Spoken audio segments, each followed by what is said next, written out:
ಕಳೆದ 4 ವರ್ಷದಿಂದ ಸಿಟಿ ಜನರ ಆರೋಗ್ಯ ಅಷ್ಟೇ ಅಲ್ಲ, ಇಡೀ ಬೆಂಗಳೂರು ನಗರದ ಆರೋಗ್ಯವನ್ನು ಸುಸ್ಥಿತಿಯಲ್ಲಿಡುವಲ್ಲಿ ಹಾಗೆ ಸ್ವಚ್ಛತೆಯಲ್ಲಿಡುವಲ್ಲಿ ಪ್ರತಿನಿತ್ಯ ಹಗಲು ರಾತ್ರಿ ದುಡಿತಾ ಇರುವವರು ಮಾರ್ಷಲ್ಸ್. ಸೊ ಈ ಮಾರ್ಷಲ್ಸ್ ಅವರ ವಿಶೇಷ ಕಾರ್ಯಕ್ರಮವೇ ಈ ಸಿಟಿ ಸೋಲ್ಜರ್ಸ್. ನಾನು ಸೌಮ್ಯಶ್ರೀ ಮಾರ್ನಾಡ್.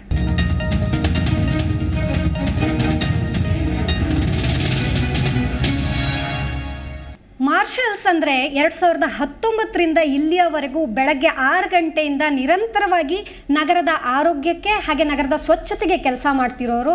ಅದರಲ್ಲೂ ಹೆಮ್ಮೆಯ ವಿಚಾರ, ಇವರೆಲ್ಲರೂ ಯೋಧರಾಗಿದ್ದು ಅಲ್ಲಿಂದ ರಿಟೈರ್ಡ್ ಆಗಿ ಬಂದಂಥವರು, ಹಾಗೆ NCCಯಲ್ಲೂ ಕೂಡ ಒಂದು ಸತತ ಟ್ರೈನಿಂಗನ್ನು ಪಡೆದು ಬಂದಿರುವಂಥವ್ರು. ಸೊ ನಮ್ಮ ಜೊತೆಗೆ ಇವತ್ತು ರಿಟೈರ್ಡ್ ಆರ್ಮಿಯವರಿದ್ದಾರೆ, ಅವ್ರನ್ನೇ ಮಾತಾಡಿಸ್ತಾ ಹೋಗೋಣ. ಮೊದಲನೇದಾಗಿ ಮಾರ್ಷಲ್ ಸೂಪರ್ವೈಸರ್ ಆಗಿ ರಾಜೇಗೌಡ ಅವರಿದ್ದಾರೆ ಸರ್, ಕಾರ್ಯಕ್ರಮಕ್ಕೆ ಆತ್ಮೀಯ ಸ್ವಾಗತ. ನಮಸ್ಕಾರ. ಶಂಕರ್ ಅವರಿದ್ದಾರೆ ಮಾರ್ಷಲ್ ಆಗಿ, ಕಾರ್ಯಕ್ರಮಕ್ಕೆ ಸ್ವಾಗತ. ರಾಮಾಂಜನೇಯಲು ಅವರಿದ್ದಾರೆ ಮಾರ್ಷಲ್ಸ್ ಆಗಿ, ಅವ್ರನ್ನೇ ಮಾತಾಡ್ಸೋಣ. ಸರ್, ಹೇಗಿದೆ ನೀವು ಇಷ್ಟರವರೆಗೆ ಅಂದರೆ ದೇಶ ಸೇವೆಯನ್ನು ಮಾಡಿದವರು ಸುಮಾರು ವರ್ಷಗಳ ಕಾಲ, ಇದಾಗಿ ಈಗ ನಗರದ ಸ್ವಚ್ಛತೆಗಾಗಿ ದುಡಿತಾ ಇದ್ದೀರಾ, ಎಲ್ಲರನ್ನ ಸೂಪರ್ವೈಸ್ ಮಾಡ್ತಾ ಇದ್ದೀರಾ, ಏನು ಹೇಳ್ತೀರಾ ಈ ಕೆಲಸದ ಬಗ್ಗೆ? ಮೇಡಮ್, ಇದ್ರ ಬಗ್ಗೆ ಹೇಳಬೇಕು ಅಂತ ಹೇಳಿದ್ರೆ ನಮಗೊಂದು ರೀತಿಯಲ್ಲಿ ತುಂಬ ಸಂತೋಷನೇ ಆಗಿದೆ. ಏಕೆಂದರೆ ನಾವು ಆರ್ಮಿಲಿ ಸರ್ವಿಸ್ ಮಾಡಿ ಬಂದು ಆರ್ಮಿಯಿಂದ ಸಿಕ್ಕಿದಂಥ ಎಕ್ಸ್ಪೀರಿಯನ್ಸ್ ಇಲ್ಲಿ ತಗೊಬಂದು ನಾವು ಈ BBMP ಬೆಂಗಳೂರು ಸಿಟಿಗೆ ಗ್ರೀನ್ ಸಿಟಿ ಮಾಡಲಿಕ್ಕೆ ಏನು ಕೆಲಸ ಮಾಡ್ತಾ ಇದ್ದೀವಿ, ಆ ಕೆಲಸ ಮಾಡಿ ನಮಗೆ ಮನಸ್ಸು ತೃಪ್ತಿ ಇದೆ. ಶಂಕರ್ ಅವ್ರು ಏನು ಹೇಳ್ತೀರಾ? ಯಾಕಂದರೆ ಒಂದು ಕಾಲದಲ್ಲಿ ಯುದ್ಧದಲ್ಲಿ ಜನರಿಂದ ದೂರ ಇದ್ದು ದೇಶಕ್ಕಾಗಿ ದುಡ್ದವ್ರು ನೀವು, ಈಗ ಜನರ ಮಧ್ಯೆ ಇದ್ದು ದುಡಿತಾ ಇದ್ದೀರಾ, ಏನು ಹೇಳ್ತೀರಾ?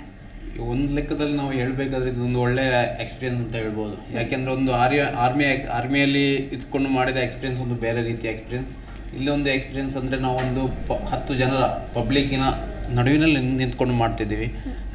ಅಲ್ಲಿರುವಂತಹ ತೊಂದರೆಗಳಾಗಲಿ, ಅಲ್ಲಿರುವಂಥ ಯಾವುದೇ ರೀತಿಯ ವಿಷಯಗಳನ್ನು ಮನದಟ್ಟು ಮಾಡಿಕೊಂಡು ಮಾಡುವಂಥ ಒಂದು ಅವಕಾಶ, ಒಂದು ಒಳ್ಳೆಯ ಅವಕಾಶ ಅಂತ ಹೇಳೋದು ಇಚ್ಛೆಪಡ್ತೇನೆ. ರಾಮಾಂಜನೇಯಲು ಅವರಿಗೆ ಯಾವ ರೀತಿ ಅನುಭವ ಆಗ್ತಿದೆ? ಸಿಟಿಯಲ್ಲಿ 4 ವರ್ಷದಿಂದ ಇದ್ದೀರಾ ಮಾರ್ಷಲ್ ಆಗಿ, ಸೂಪರ್ವೈಸರ್ ಕೂಡ ಆಗಿ, ಏನು ಹೇಳ್ತೀರಾ?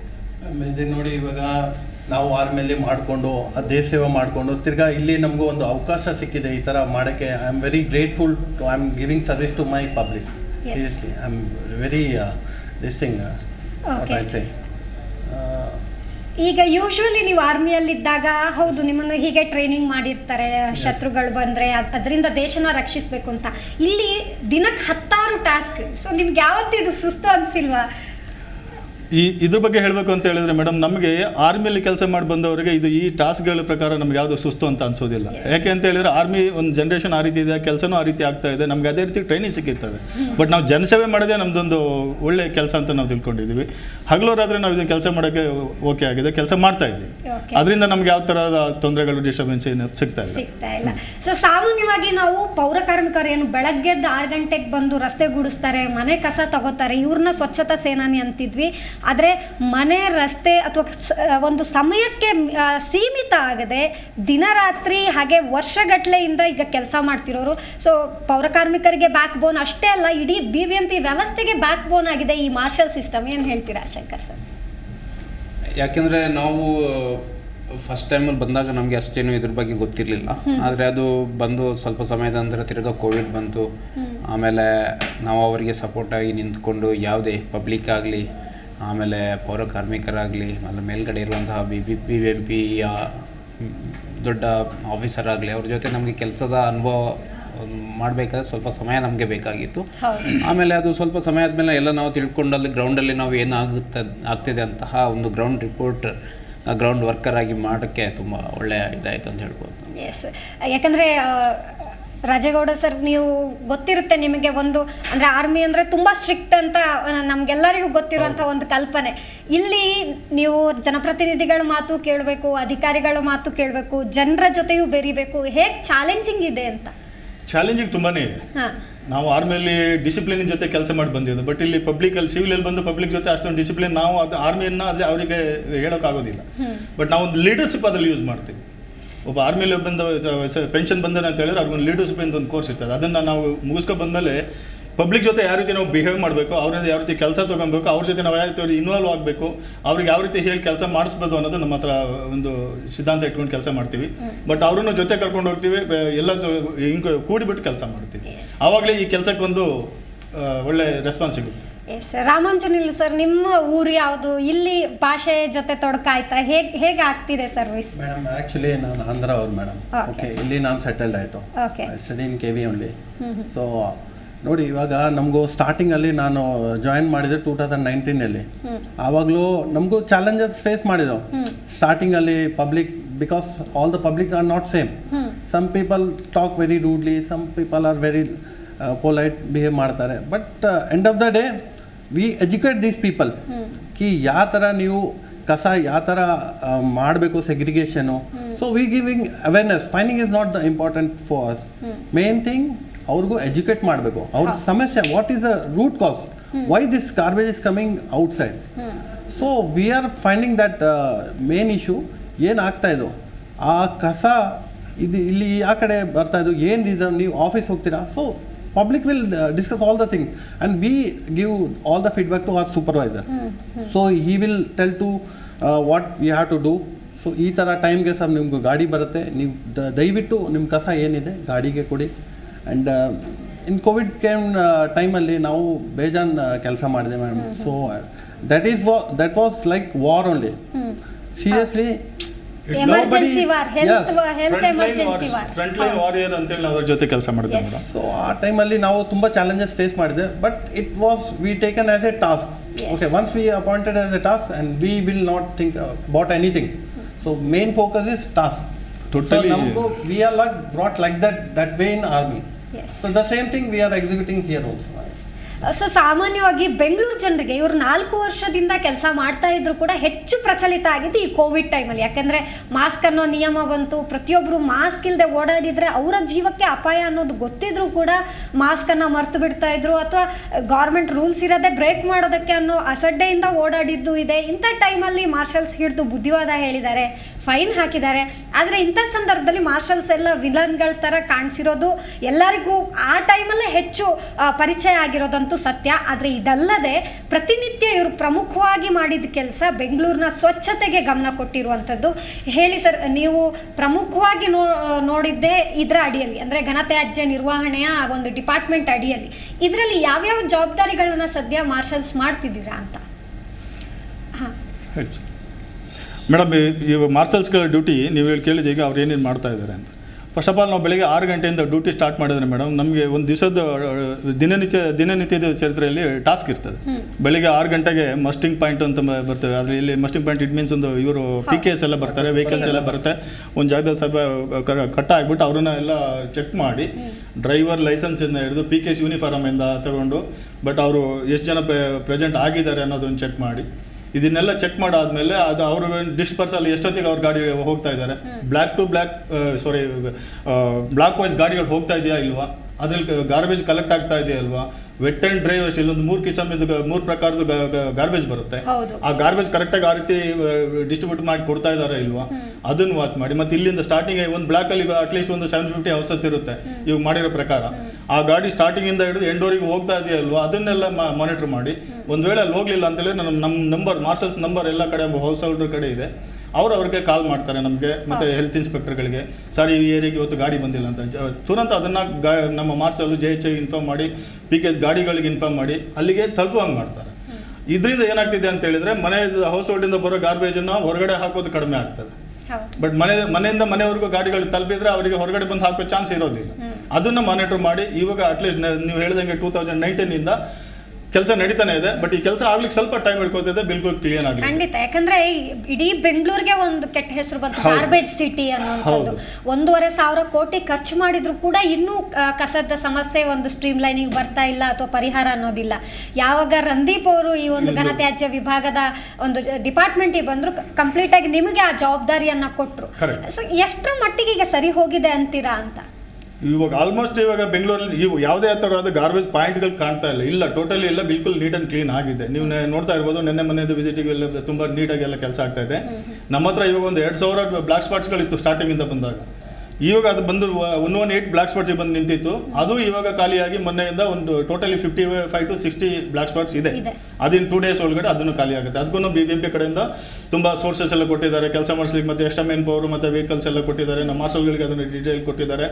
ನಮ್ಮ ಮಾರ್ಷಲ್ ಚೀಫ್ ಏನಿದ್ದಾರೆ ಅವರು ಇದನ್ನೆಲ್ಲ ಲುಕಾಪರ್ ಮಾಡ್ತಾ ಇದ್ದಾರೆ. JC BBMP ನಮ್ಮ ಅವರು SWM ಕಡೆಯಿಂದನೂ ತುಂಬ ಕೆಲಸಗಳಿಗೆ ಪ್ರಾಮುಖ್ಯತೆ ಸಿಗ್ತಾ ಇದೆ.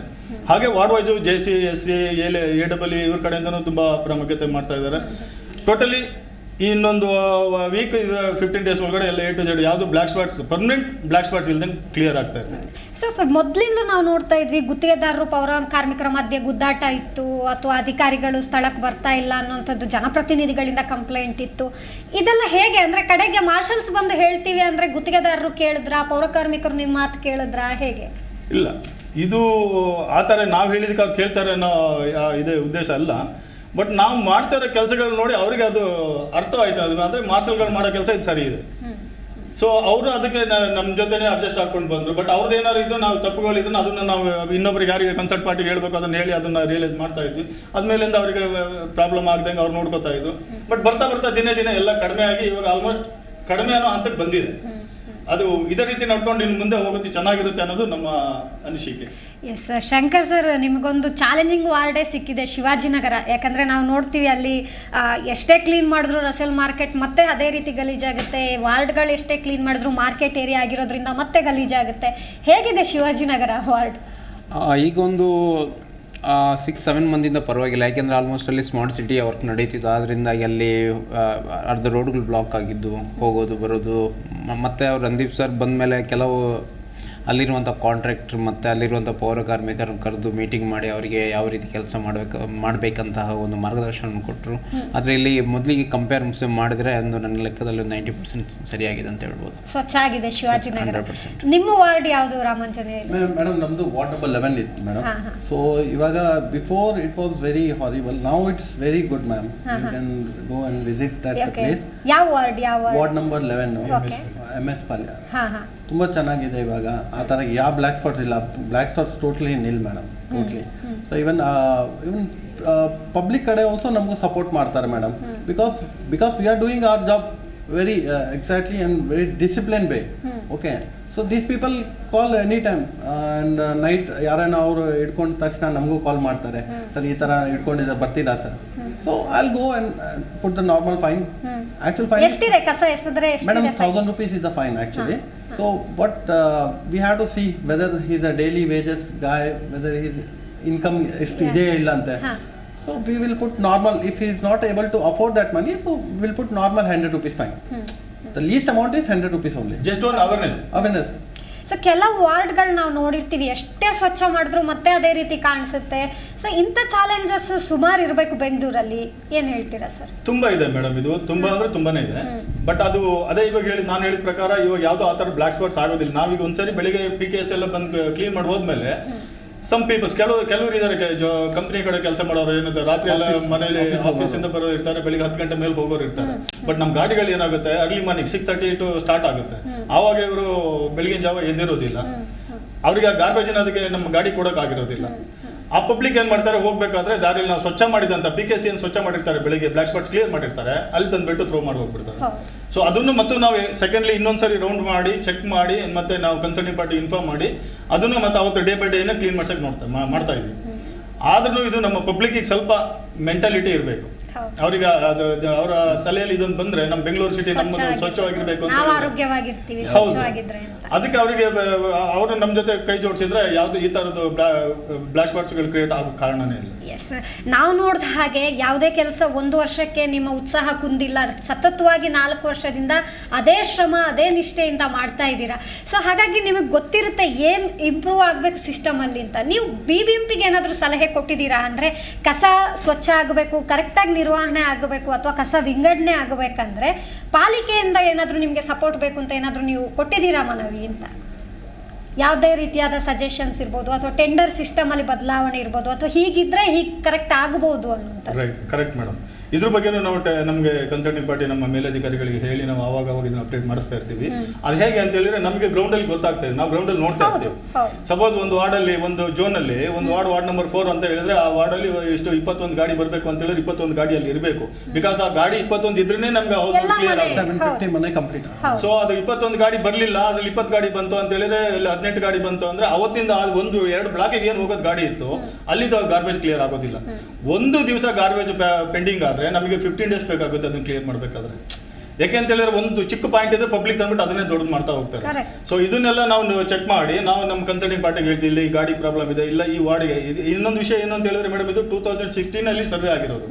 ಆವಾಗ 750 ಹೌಸಸ್ಗೆ ಅಂತೇಳಿ ಒಂದು ಗಾಡಿ ಮಾಡಿದ್ರು. ಇವಾಗ ಏನಾಗಿದೆ, ಹೌಸಸ್ ಇನ್ಕ್ಲೂಡ್ ಆಗಿದೆ, ಹೌದು. ಪಾಪ್ಯುಲೇಷನ್ ಇನ್ಕ್ಲೂಡ್ ಆಗಿದೆ. ಬಟ್ ಅದು ಹಾಗೆ ಹೋಗೋದ್ರಿಂದ ಸ್ವಲ್ಪ ಕಷ್ಟ ಆಗ್ತಾ ಇದೆ ಅದು ಕಲೆಕ್ಟ್ ಮಾಡೋಕೆ ಅಂತೇಳಿ ಈಗ ಅದನ್ನ ಸರ್ವೆ ಮಾಡಿಬಿಟ್ಟು BBMP ಕಡೆಯಿಂದ ಕೇಳ್ತಾ ಇದ್ದಾರೆ. ಅದನ್ನ ಸಾರ್ಟ್ ಔಟ್ ಮಾಡೋಕೆ ನೋಡ್ತಾ ಇದ್ದಾರೆ. ಅಂದ್ರೆ ಪೌರ ಕಾರ್ಮಿಕರ ಸಂಖ್ಯೆ ಹೆಚ್ಚಳ ಆಗ್ಬೇಕು, ಗಾಡಿಗಳ ಸಂಖ್ಯೆ ಕೂಡ ಹೆಚ್ಚಳ ಆಗ್ಬೇಕು. ಹೌದು, ಅದು ನಾವು ಅದನ್ನ ಮಾಡಿಕೊಟ್ಟಿದ್ವಿ, ಆಗ್ತಾ ಇದೆ, ನಡೀತಾ ಇದೆ. ನಾವು ಏನು ಡಾಟಾ ಇಲ್ಲಿ ಕೊಡ್ತಾ ಇದೀವೋ ಸ್ವಚ್ಛ ಸರ್ವೇಕ್ಷಣ್ ಟೀಮ್ಗೆ ಮತ್ತೆ ನಮ್ಮ BBMPಗೆ ನಮ್ಮ ಸೀನಿಯರ್ ಮುಖಾಂತರ ಏನು ಅಧಿಕಾರಿ ಮುಖಾಂತರ ಹೋಗ್ತಾ ಇದೆ, ಅದು ಕರೆಕ್ಟಾಗಿ ನಡೀತಾನೆ ಇದೆ, ಆಗ್ತಾನೂ ಇದೆ, ಆಗುತ್ತೆ. ಬಟ್ ಇದು ಸ್ವಲ್ಪ ಟೈಮ್ ಇಟ್ಕೊಂಡು ಎಲ್ಲ ನೀಟಾಗಿ ಆಗುತ್ತೆ. ಇನ್ನೊಂದು ಕಡೆ ನಗರದ ಸ್ವಚ್ಛತೆಗೆ ಪ್ರಮುಖ ಪಾತ್ರ ವಹಿಸೋದು ಈ ಬಯಲು ಶೌಚ ಇದ್ರೆ ಸಾಕಷ್ಟು ಕ್ಲೀನ್ಲಿನೆಸ್ ಕಡಿಮೆ ಆಗುತ್ತೆ. ಮತ್ತೆ ಎಲ್ಲಾದ್ರೂ ಶೌಚಾಲಯದ ವ್ಯವಸ್ಥೆ ಬೇಕು ಅಂತ ಯಾವ ರೀತಿ ಇದೆ ನಿಮ್ಮ ಪ್ರಕಾರ ಫೆಸಿಲಿಟಿ? ಈಗ ಆಲ್ಮೋಸ್ಟ್ ನಮ್ಮ ಬ್ಯಾಂಗ್ಳೂರಲ್ಲಿ ಬಯಲು ಇದು ನಿಂತುಬಿಟ್ಟಿದೆ. ಸ್ಟಾರ್ಟಿಂಗಲ್ಲಿ ನಾವು ಬರಬೇಕಾದ್ರೆ ಇತ್ತು, ಆಮೇಲೆ ನಾವು ಕ್ಯಾಲ್ಕುಲೇಷನ್ ಮಾಡಿ ಎಷ್ಟು ಯಾವ್ಯಾವ ವಾರ್ಡಲ್ಲಿ ಇದೆ ಅನ್ನುವಂಥ ಅದನ್ನು ಇದು ಮಾಡಿ ನಮ್ಮ ಮೇಲ್ಗಡೆ ಕೊಟ್ಟಾಗ ಈಗ ಕಂಪಲ್ಸರಿ ಎಲ್ಲ ವಾರ್ಡಲ್ಲಿ ಈಗ ಸಾರ್ವಜನಿಕ ಟಾಯ್ಲೆಟ್ ಮತ್ತು ಸುಲಭ ಶೌಚಾಲಯವನ್ನು ವ್ಯವಸ್ಥೆಯನ್ನು ಮಾಡಿಕೊಟ್ಟಿದ್ದಾರೆ. ಅದರಿಂದಾಗಿ ಈಗ ಬಯಲು ಶೌಚಾಲಯ ಈಗ 0 ಆಗಿದೆ ಬ್ಯಾಂಗ್ಳೂರಲ್ಲಿ. ಆದ್ರೂ ಕೆಲವೊಂದು ಕಡೆ ಸ್ಪಾಟ್ ಇರ್ತವೆ, ಅಲ್ಲಿ ಅದು ಬ್ಲ್ಯಾಕ್ ಸ್ಪಾಟ್ ಆಗಿರುತ್ತೆ, ಅದಕ್ಕೇನೆ ಅಲ್ಲಿ ಅಗತ್ಯ ಇರುತ್ತೆ ಅದು ಶೌಚಾಲಯ ಅಂತ. ಅಂದರೆ ಇಲ್ಲಿ ಬ್ಯಾಂಗ್ಳೂರಲ್ಲಿ ಆಲ್ಮೋಸ್ಟ್ ಹೊರಗಿನಿಂದ ಬರುವಂತಹ ಈಗ ಲೋ ಕ್ಲಾಸ್ ವರ್ಕರ್ಸ್ ಇರ್ತಾರೆ, ಅಂದರೆ ಲೋ ಇನ್ಕಮ್ ಅವರು ಆ ಏರಿಯಾದಲ್ಲಿ ಸ್ವಲ್ಪ ಓಪನ್ ಇರುವಂಥ ಜಾಗದಲ್ಲಿ ಅಲ್ಲಿ ಇದ್ರೂ ಕೂಡ ಹೋಗೋಕ್ಕೆ ಅವರು ಹಿಂದೆ ನೋಡ್ಕೊಂಡು ಅದಕ್ಕೆ ಅವರಲ್ಲಿ ಉಪಯೋಗಿಸ್ತಿದ್ದಾರೆ. ಆದರೂ ಈಗ ಪರವಾಗಿಲ್ಲ, ತುಂಬ ಕಂಟ್ರೋಲಿಗೆ. ಅದು ಹಾಗೆ ಮೇಡಮ್. ಇನ್ನೊಂದು ಇವಾಗೆಲ್ಲ ಅದು ಇದೇ ಪ್ರಕಾರವಾಗಿ ಎವ್ರಿ 300 ಮೀಟರ್ಗೆ ಒಂದು ಟಾಯ್ಲೆಟ್ ಬೇಕು ಅಂತೇಳಿ ಸರ್ಕಾರದಿಂದಲೇ ಮಾಡಿದ್ದಾರೆ. BBMP ಕಡೆದಲ್ಲಿ ಅದು ಆಗ್ತಾ ಇದೆ. ಬಟ್ ಇದಕ್ಕೆ ಈ ಟಾಯ್ಲೆಟ್ ಅಂತ ಹೇಳ್ಬಿಟ್ಟು ಒಂದು ಪಾರ್ಕ್ ಏರಿಯಾ ಆಯಿತು, ಇಲ್ಲ ಈ ರೀತಿ ಕ್ರೌಡ್ ಏರಿಯಾದಲ್ಲಿ ಆಯಿತು, ಪೇ ಆ್ಯಂಡ್ ಯೂಸ್ ಅದು ಟಾಯ್ಲೆಟ್ ಇಲ್ಲ ಅಂತೇಳಿ ಅಲ್ಲಿ ಈ ಟಾಯ್ಲೆಟ್ ಅಂತೇಳಿ ಇಸ್ಟಾಬ್ಲಿಷ್ ಮಾಡಿದ್ದಾರೆ. ಸೊ ಜನಗಳಿಗೆ ಅದು ಅವೇರ್ನೆಸ್ ಇಲ್ಲ ಅನ್ನೋ ಸೆಕೆಂಡ್ರಿ, ಬಟ್ ಅವ್ರಿಗೆ ಯಾರಿಗೆ ಇದಾಗ್ತಿದೆ ಅದು ಉಪಯೋಗ ಮಾಡಿಕೊಂಡು ಅದರಲ್ಲಿ ನಾವು ಈ ಬಯಲುದಾರಿ ಶೌಚಾಲಯ ಮಾಡೋದು ನಿಲ್ಲಿಸ್ಬೋದು. ನಿಮ್ಮ ಪ್ರಕಾರ ಬೆಂಗಳೂರು ಸ್ವಚ್ಛವಾಗಿ ಕಾಣೋದಕ್ಕೆ ಯಾವುದು ಸಮಸ್ಯೆ ಸರಿ ಹೋದ್ರೆ ಅತ್ಯಂತ ಸ್ವಚ್ಛವಾಗಿ ಆಗುತ್ತೆ ಅಂದರೆ 10% 50% ಸಮಸ್ಯೆ ಬಗೆಹರಿಸುತ್ತೆ ಅನ್ಸುತ್ತೆ ರಾಮಾಂಜನೇಯಲ್ಲಿ ಅವರೇ? ಮೇಡಮ್, ಇವಾಗ ಪಬ್ಲಿಕ್ ಆಲ್ಸೋ ಕೈ ಜೋಡಿಸಿ ಕೆಲಸ ಮಾಡಬೇಕು. Okay, it's not only our duty, BBMP ಪೌರ ಕಾರ್ಮಿಕರು. Everyone has to take care. Okay, everyone should keep in their mind that I should not make it dirty or permissions and whatever. So ಅದೇ main ನಾನು ಹೇಳೋದು. Because ಅವ್ರಿಗೂ ಆವಾಗವ್ರಿಗೂ ಆ ಮೈಂಡಲ್ಲಿ ಬಂದಿಲ್ಲನ ಆಗಲ್ಲ madam. So we will fight with every public, but until and unless they will not get that I have to keep my area surrounding clean. ಅಷ್ಟವರೆಗೂ we can't do. And we were giving awareness to schools everywhere. Okay. ಯಾಕೆ ಚಿಕ್ಕ ಮಕ್ಳಿಗೆ ಹೇಳಿದ್ದೇನೆ, ಅವರು ಹೋಗಿ ಮನೆ ಹೋಗಿ ಅವ್ರ ಪ್ಯಾರೆಂಟ್ಸ್ಗೆ ಹೇಳ್ತಾರೆ. ಇವತ್ತು ಮಾರ್ಷಲ್ಸ್ ಅವ್ರು ಬಂದಿದ್ರು, ಅವ್ರು ಹೇಳಿದರು. So we are conducting those programmes also. So our side we are doing our best, ma'am. Seriously. So marshals ಅಂದರೆ ಹೇಗೆ ಸರ್, ಹೇಗೆ ರಿಕ್ರೂಟ್ ಮಾಡ್ತಾರೆ? ಮಾರ್ಷಲ್ ಸೂಪರ್ವೈಸರ್ನ ಹೇಗೆ ರಿಕ್ರೂಟ್ ಮಾಡ್ತಾರೆ? ಯಾಕಂದರೆ ನಮಗೆ ಗೊತ್ತು ನೀವೆಲ್ಲ ಆರ್ಮಿಯಲ್ಲಿ ಕೆಲಸ ಮಾಡಿ ಬಂದವರು ಅಂತ. ಹೇಗೆ ರಿಕ್ರೂಟ್ಮೆಂಟ್, ಹಾಗೆ ಯಾರಾದರೂ ಸಾಮಾನ್ಯ ಜನ ಮಾರ್ಷಲ್ಸ್ ಆಗಬೇಕಂದ್ರೆ ಆಗುತ್ತಾ, ಹೇಗೆ ಇದರ ನಿಯಮ ಅಂತ? ಒಳ್ಳೆ ಕ್ವಶನ್ ಮೇಡಮ್ ಇದು. ಎಲ್ಲರೂ ಮಾರ್ಷಲ್ಸ್ಗಳು ಆಗೋಕ್ಕೆ ಎಲಿಜಿಬಲ್ ಇಲ್ಲ. ಎಲಿಜಿಬಲ್ ಪರ್ಸನ್ ಅಂತ ಹೇಳಿದ್ರೆ ಒಂದು ಎಕ್ಸ್ ಆರ್ಮಿ. ಇದ್ರದ್ದು ಪ್ರಾಮುಖ್ಯತೆ ಓನ್ಲಿ ಎಕ್ಸ್ ಆರ್ಮಿಗೆ ಅಂತೇಳಿ ಹೈಕೋರ್ಟ್ ಇದನ್ನ ಡಿಸೈಡ್ ಮಾಡಿತ್ತು. ಹೈಕೋರ್ಟ್ ನಿರ್ದೇಶನದಿಂದ ನಿಮ್ಮ ತಂಡ ಬಂತು. 2016 ಹೈಕೋರ್ಟ್ ನಿರ್ದೇಶನ ಮುಖಾಂತರ ಇದು ಬಂದಿದ್ದು. ನಮ್ಮ ಆನರೇಬಲ್ ಶ್ರೀ ಮಂಜುನಾಥ್ ಸರ್ ಅವಾಗ ಕಮಿಷನರ್ ಇದ್ರು, ಅಂಡ್ ನಮ್ಮ JC SWM ಸರ್ಪಂಚ್ ನೇತೃತ್ವದಲ್ಲಿ ಇದಾಯ್ತು. ಈಗ ಇವರು ನಮ್ಮ ರಿಕ್ರೂಟಿಂಗ್ ಮಾಡೋದು ವಿಷಯಕ್ಕೆ ಬಂದ್ರೆ, ಮಾರ್ಷಲ್ ಬಂದ್ಬಿಟ್ಟು ಇವಾಗ ಎಕ್ಸೋರಿಸ್ ಮ್ಯಾನಿಗೆ ಈಗ 25,000 ರೂಪಾಯಿ ಸ್ಯಾಲ್ರಿ ಅಂತ ಹೇಳಿದ್ರೆ, ಎಕ್ಸೋರಿಸ್ ಮ್ಯಾನಿಗೆ 28,000 30,000 ರೂಪಾಯಿ ಹೊರಗಡೆ ಸಿಗುತ್ತೆ ಅಂತೇಳಿ ಅವ್ರ ಪೆನ್ಷನ್. ಫಸ್ಟ್ ಆಫ್ ಆಲ್ ಅಷ್ಟೊಂದು ಎಕ್ಸೋರಿಸ್ ಮ್ಯಾನ್ ಸಿಗೋದಿಲ್ಲ. ಆರ್ಮಿಂದ ಬಿಡ್ತಾನು ಬಂದ್ರೂ ಅವರು ಕೆಲವರು ಬಂದ್ರೆ ಮನೆಯಲ್ಲಿ ಸೆಟ್ಲ್ ಆಗ್ತಾರೆ, ಕೆಲವರು ಜರೋರು ತಿರೋರು ಬಂದು ಕೆಲಸ ಮಾಡ್ತಾರೆ. ಸೊ ಆ ಥರದಲ್ಲಿ ಆ ಎಕ್ಸ್ ಆರ್ಮಿ ಸಿಗೋದು ತುಂಬ ಕಷ್ಟ. ಸೊ 50% ಮಾಡಿ ಇದನ್ನು ಹೈಕೋರ್ಟ್ ಆದೇಶದ ಮೇಲೆ ಕೆಲಸ ಮಾಡ್ತಾ ಇದ್ದೀವಿ. ಆ ಕೆಲಸದಲ್ಲಿ ಅವರು ರಿಕ್ರೂಟ್ ಹೆಂಗೆ ಯಾವ ಥರ ಮಾಡ್ತೀವಿ ಅಂತ ಹೇಳಿದ್ರೆ, ಒಬ್ಬ ಮಾರ್ಷಲ್ 3 ವರ್ಷ NCC ಕ್ಯಾಡೆಟ್ ಆಗಿ ಅವನಿಗೆ C ಸರ್ಟಿಫಿಕೇಟ್ ಹೋಲ್ಡರ್ ಆಗಿರಬೇಕು. ಬಿಕಾಸ್ ಅವನೊಬ್ಬ C ಸರ್ಟಿಫಿಕೇಟ್ ಆದರೆ ಅವನಿಗೆ ಟ್ರೈನಿಂಗ್, ಒಂದು ಆರ್ಮಿದು ಟ್ರೈನಿಂಗ್ ಸಿಕ್ಕಿರ್ತದೆ. ಅವನು ಆ ಟ್ರೈನಿಂಗ್ ಮುಗಿಸಿದಾಗ ಅವನಿಗೆ ಇವನ್ ಫೈರಿಂಗ್ ಇಂದ ಹಿಡಿದು ಡ್ರಿಲ್ ಅಂಡ್ ಡಿಸಿಪ್ಲಿನ್ ಇಂದ ಹಿಡಿದು BIV ಇಂದ ಹಿಡಿದು ಎಲ್ಲದೂ ಅದ್ರಲ್ಲಿ ಇನ್ಕ್ಲೂಡ್ ಆಗಿದೆ. ಅಂದ್ರೆ ಎಲ್ಲಾ ಸಂದರ್ಭದಲ್ಲೂ ಮಾರ್ಷಲ್ ಸೂಕ್ತ ಆಗಿರಬೇಕು ಸೇವೆಗೆ. ಎಸ್, ಅವ್ರಿಗೆ ಅದೇ ರೀತಿ ಅವರನ್ನ ಚೆಕ್ ಮಾಡಿ ರಿಕ್ರೂಟಿಂಗ್ ಮಾಡ್ತೀವಿ. ಆ ರಿಕ್ರೂಟಿಂಗ್ ಮಾಡಾದ್ಮೇಲೂ ಈಗ ನಾವು ಸೈನಿಂಗ್ ಬೋರ್ಡ್ ಅನ್ನೋ ಸೈನಿಕ್ ಸಂಸ್ಥೆ ಬೋರ್ಡ್ ಕೂಡ ಇದೆ. ಸೈನಿಕ್ ಬೋರ್ಡ್ ಇಂದ ಅವ್ರು ಮಾಡ್ಕೊಳ್ತಾರೆ, ಸಂಸ್ಥೆಯಿಂದ ನಮಗೆ ಇವರು ರಿಕ್ರೂಟ್ಮೆಂಟ್ ಆಗುತ್ತೆ.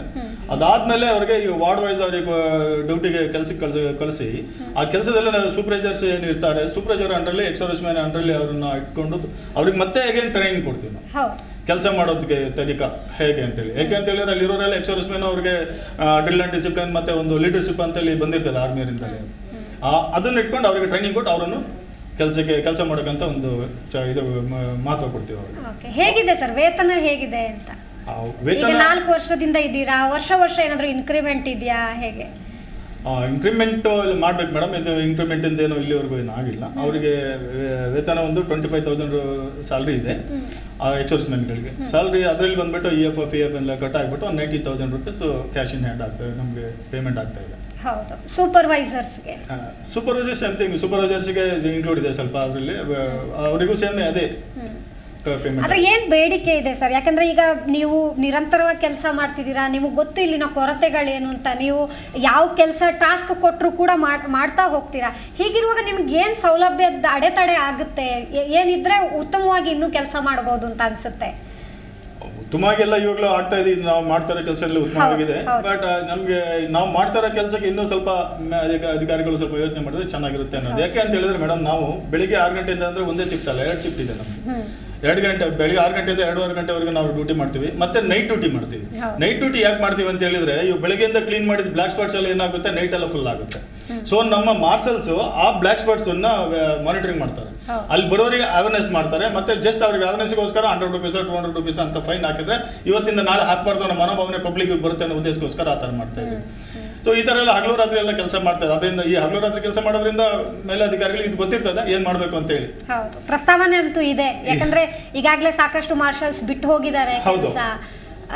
ಮತ್ತೆ ಬರಬೇಕು ಅಥವಾ ಈ ಕೆಲಸ ಮಾಡಬೇಕು ಅಂದರೆ ಸೇವಾ ಮನೋಭಾವ ಇರಲೇಬೇಕು. ಜೊತೆಗೆ ಇಲ್ಲಿ ಬೆಂಗಳೂರಲ್ಲಿ ಬದುಕೋದಕ್ಕೋಸ್ಕರ ಬೇಕೇ ಬೇಕಾಗುತ್ತೆ. ಅದಕ್ಕೆ ಅನುಸಾರವಾಗಿ ಸ್ವಲ್ಪ ಪ್ರಸ್ತಾವನೆ ಇದ್ರೆ ಅನುಕೂಲ ಆಗುತ್ತೆ. ಬಟ್ ಇದು ಮಾಡೋರೆಲ್ಲ ತಮ್ಮ ಸ್ವಂತ ಮನಸ್ಸಿಂದ ಸ್ವಇಚ್ಛೆಯಿಂದ ಕೆಲಸ ಮಾಡ್ತಾರೆ, ನೀಟ್ ಅಂಡ್ ಕ್ಲೀನ್. ಎಸ್.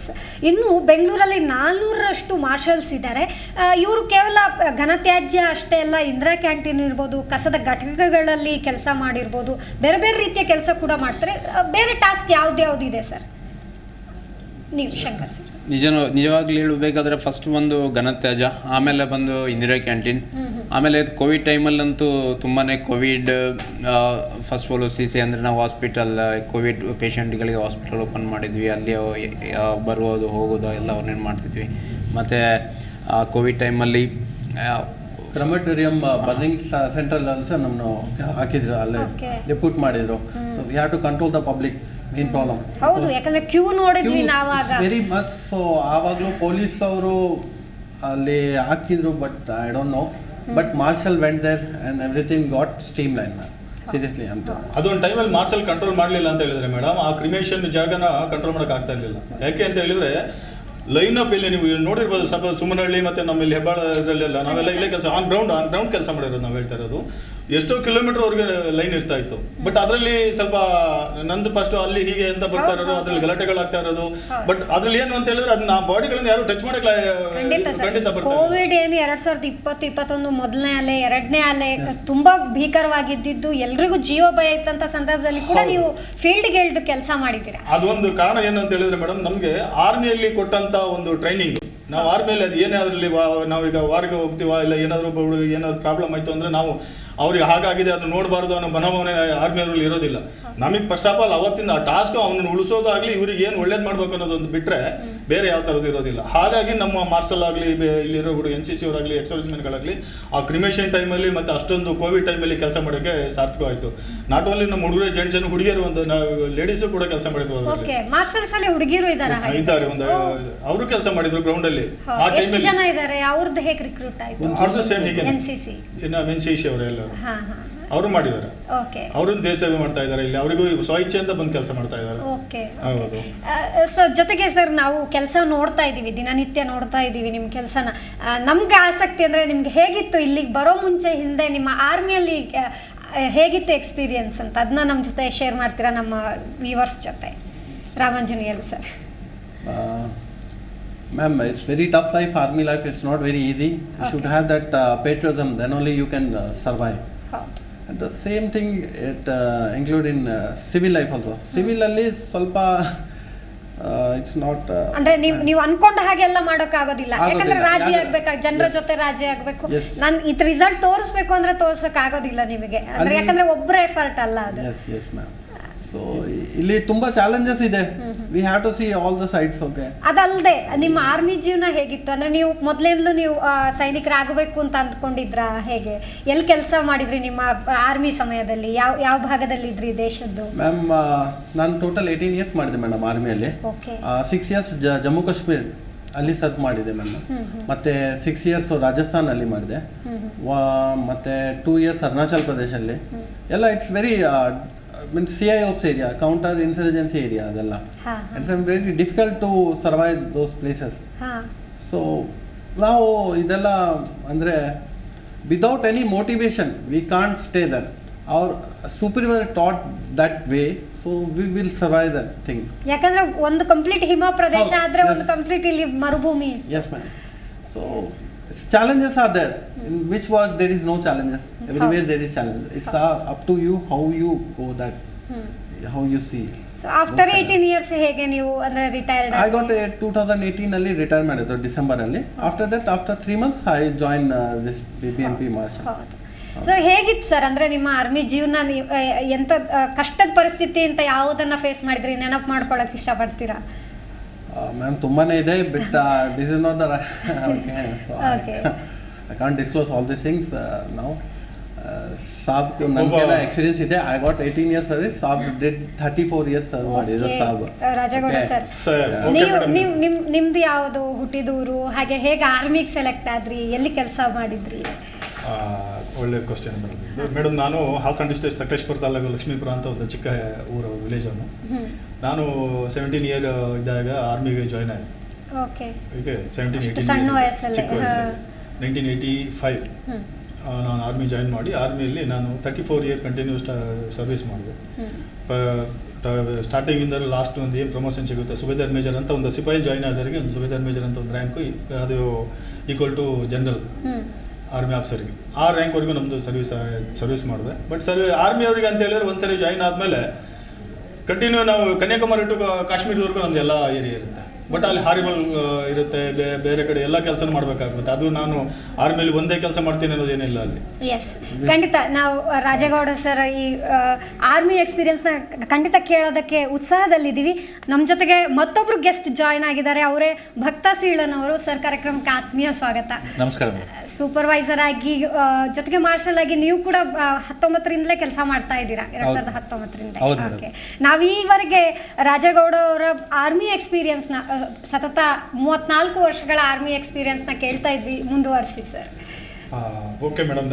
ಈಗ ನಾವು 34 ವರ್ಷ ಸರ್ವಿಸಿನ ಎಕ್ಸ್ಪೀರಿಯನ್ಸ್ ಅಂತ ಹೇಳಿದ್ರೆ ನಾನು ಮೊದಲೇ ಹೇಳ್ದಂಗೆ ಕನ್ಯಾಕುಮಾರಿಯಿಂದ ಕಾಶ್ಮೀರದವರೆಗೂ ನಮಗೆ ಕೆಲಸ ಮಾಡೋಕ್ಕೆ ಚಾನ್ಸ್ ಇರುತ್ತೆ, ಮಾಡಲೇಬೇಕು. ಹೌದು. ಒಬ್ಬ ಆರ್ಮಿ ಸೋಲ್ಜರ್ ಆಗಿ ಹೋಗಿ ಸಿಪಾಯಿಯಿಂದ ಜಾಯ್ನ್ ಆದನು, ಅವನ ಎಕ್ಸ್ಪೀರಿಯನ್ಸ್ ಅಂತ ಹೇಳಿದ್ರೆ ಅವ್ನ ಟ್ರೈನಿಂಗ್ ಇಂದ ಹಿಡಿದು ಲಾಸ್ಟ್ ಸರ್ವಿಸ್ವರೆಗೂ ಅಂದ್ರೆ ಒಂದೇ ಸಮ ಟ್ರೈನಿಂಗ್ ನಮ್ಗೆ ಇರ್ತದೆ. ಅದು ಆರ್ಮಿಗೆ ಹೋದ ತಕ್ಷಣ ಸ್ಟಾರ್ಟಿಂಗ್ ಟ್ರೈನಿಂಗ್ ಆದರೆ ಏನು ಮುಗ್ದೋಗ್ಲಿಲ್ಲ, ಅದೆಲ್ಲ ಕಲ್ತಿದ್ದಲ್ಲ ಆಗಲಿಲ್ಲ ನಮಗೆ.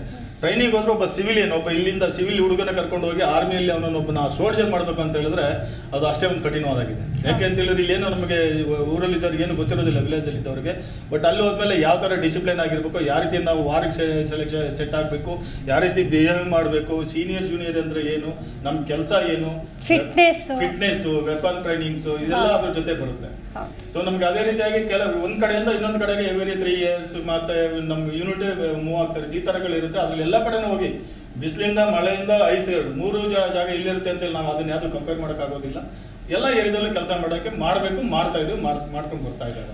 ನಿಮ್ಮ ಕೆಲಸದ ಅವಧಿಯಲ್ಲಿ ಯಾವುದಾದ್ರೂ ಯುದ್ಧದ ಸಮಯನ ಫೇಸ್ ಮಾಡಿದ್ದೀರಾ? ಹೌದು ಮೇಡಮ್. ಯುದ್ಧದ ಸಮಯ ಅಂದ್ರೆ ಯುದ್ಧ ಮಾಡ್ಲಿಕ್ಕಂತೂ ನಾವು ಅಲ್ಲಿ ಆ ಗ್ರೌಂಡಲ್ಲಿ ಕಾರ್ಗಿಲ್ ವಾರಲ್ಲಿ ನಾವು ಅದೇ ಪ್ಲೇಸಲ್ಲಿ.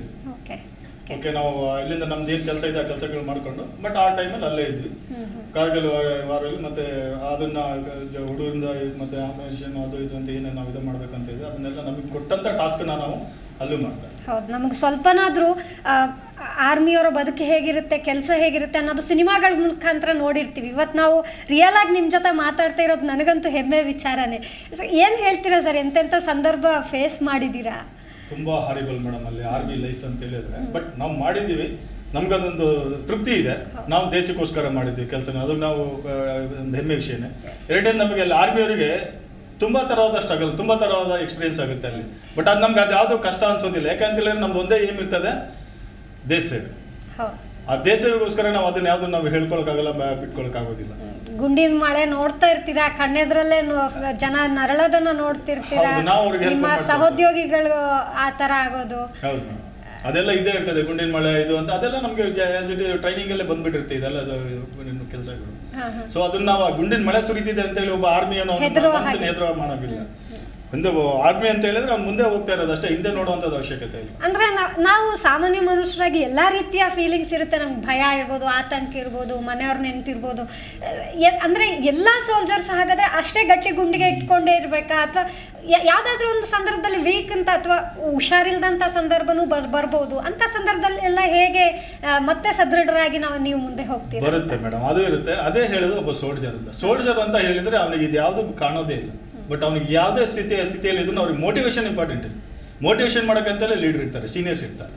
ಅವ್ರ ಸೀನಿಯರ್ಸನ್ನ ಆದೇಶದ ಮುತಾಬಿಕ ಅವ್ರು ಹೋಗ್ತಾನೆ ಇರ್ತಾರೆ. ಅವ್ರಿಗೆ ಯಾವ ಥರ ಇರೋದು, ನಾನು ಹುಷಾರಿಲ್ಲ, ಇಲ್ಲ ನಾನು ಹಿಂದೆ ಇದ್ದೀನಿ, ಇಲ್ಲ ನಮ್ಮ ಫ್ಯಾಮಿಲಿ ಊರಲ್ಲಿದ್ದಾರೆ, ನಾನು ಹಾಗೆ ಈಗನೋ ನಮಗೆ ಕಾಣ್ತಾ ಇರೋದು ಮುಂದೆ ಒಂದೇ, ನಮ್ಗೆ ಏಮ್, ನಮ್ಮ ಗೋಲ್ ಏನಿದೆ ಅಚೀವ್ ಮಾಡಬೇಕು. ಅದೇ ನಮಗೆ ಕೊಟ್ಟಿರೋ ಜನರ ರಕ್ಷಣೆ ಮಾಡಬೇಕು, ಯಾವುದೇ ರೀತಿ ಆತಂಕಕ್ಕೆ ಜನರನ್ನು ತಳ್ಳಬಾರ್ದು. ಹೌದು ಮೇಡಮ್, ಅದೇ ನಮ್ಗೆ ಏಮ್ ಇರುತ್ತೆ. ನಾವು ಅದೇ ರೀತಿಯಾಗಿ ಕೆಲಸ ಮಾಡ್ತಾ ಇದ್ದೀವಿ. ಎಲ್ಲೇ ನೀವು ನೋಡಿದ್ರೆ ಯಾವುದೇ ಫ್ಲಡ್ ಬಂತು ಅಂತ ಹೇಳಿ ಕೆಲವರು ನಮ್ಮ UP ಎಲ್ಲ ಫ್ಲಡ್ ಎಲ್ಲ ಬಂದಾಗ ನಮ್ಮ ಆರ್ಮಿಯರು ಹೋಗಿ ಸೇತುವೆಗಳನ್ನು ಕಟ್ಟಿ ಅದ್ರ ಮೇಲೆ ಮಲ್ಕೊಂಡು ಜನಗಳನ್ನು ನಡೆಸ್ಕೊಂಡು ಕಳಿಸಿದ್ರು ಹೊರಗಡೆಗೆ. ಓಕೆ, ನೀವೆಲ್ಲ ನೋಡಿರ್ತಾರೆ, TV ಪಬ್ಲಿಕ್ ನೋಡಿರ್ತಾರೆ, ಎಲ್ಲರಿಗೂ ಗೊತ್ತಿದೆ ಅದು. ಬಟ್ ಅದು ಆರ್ಮಿ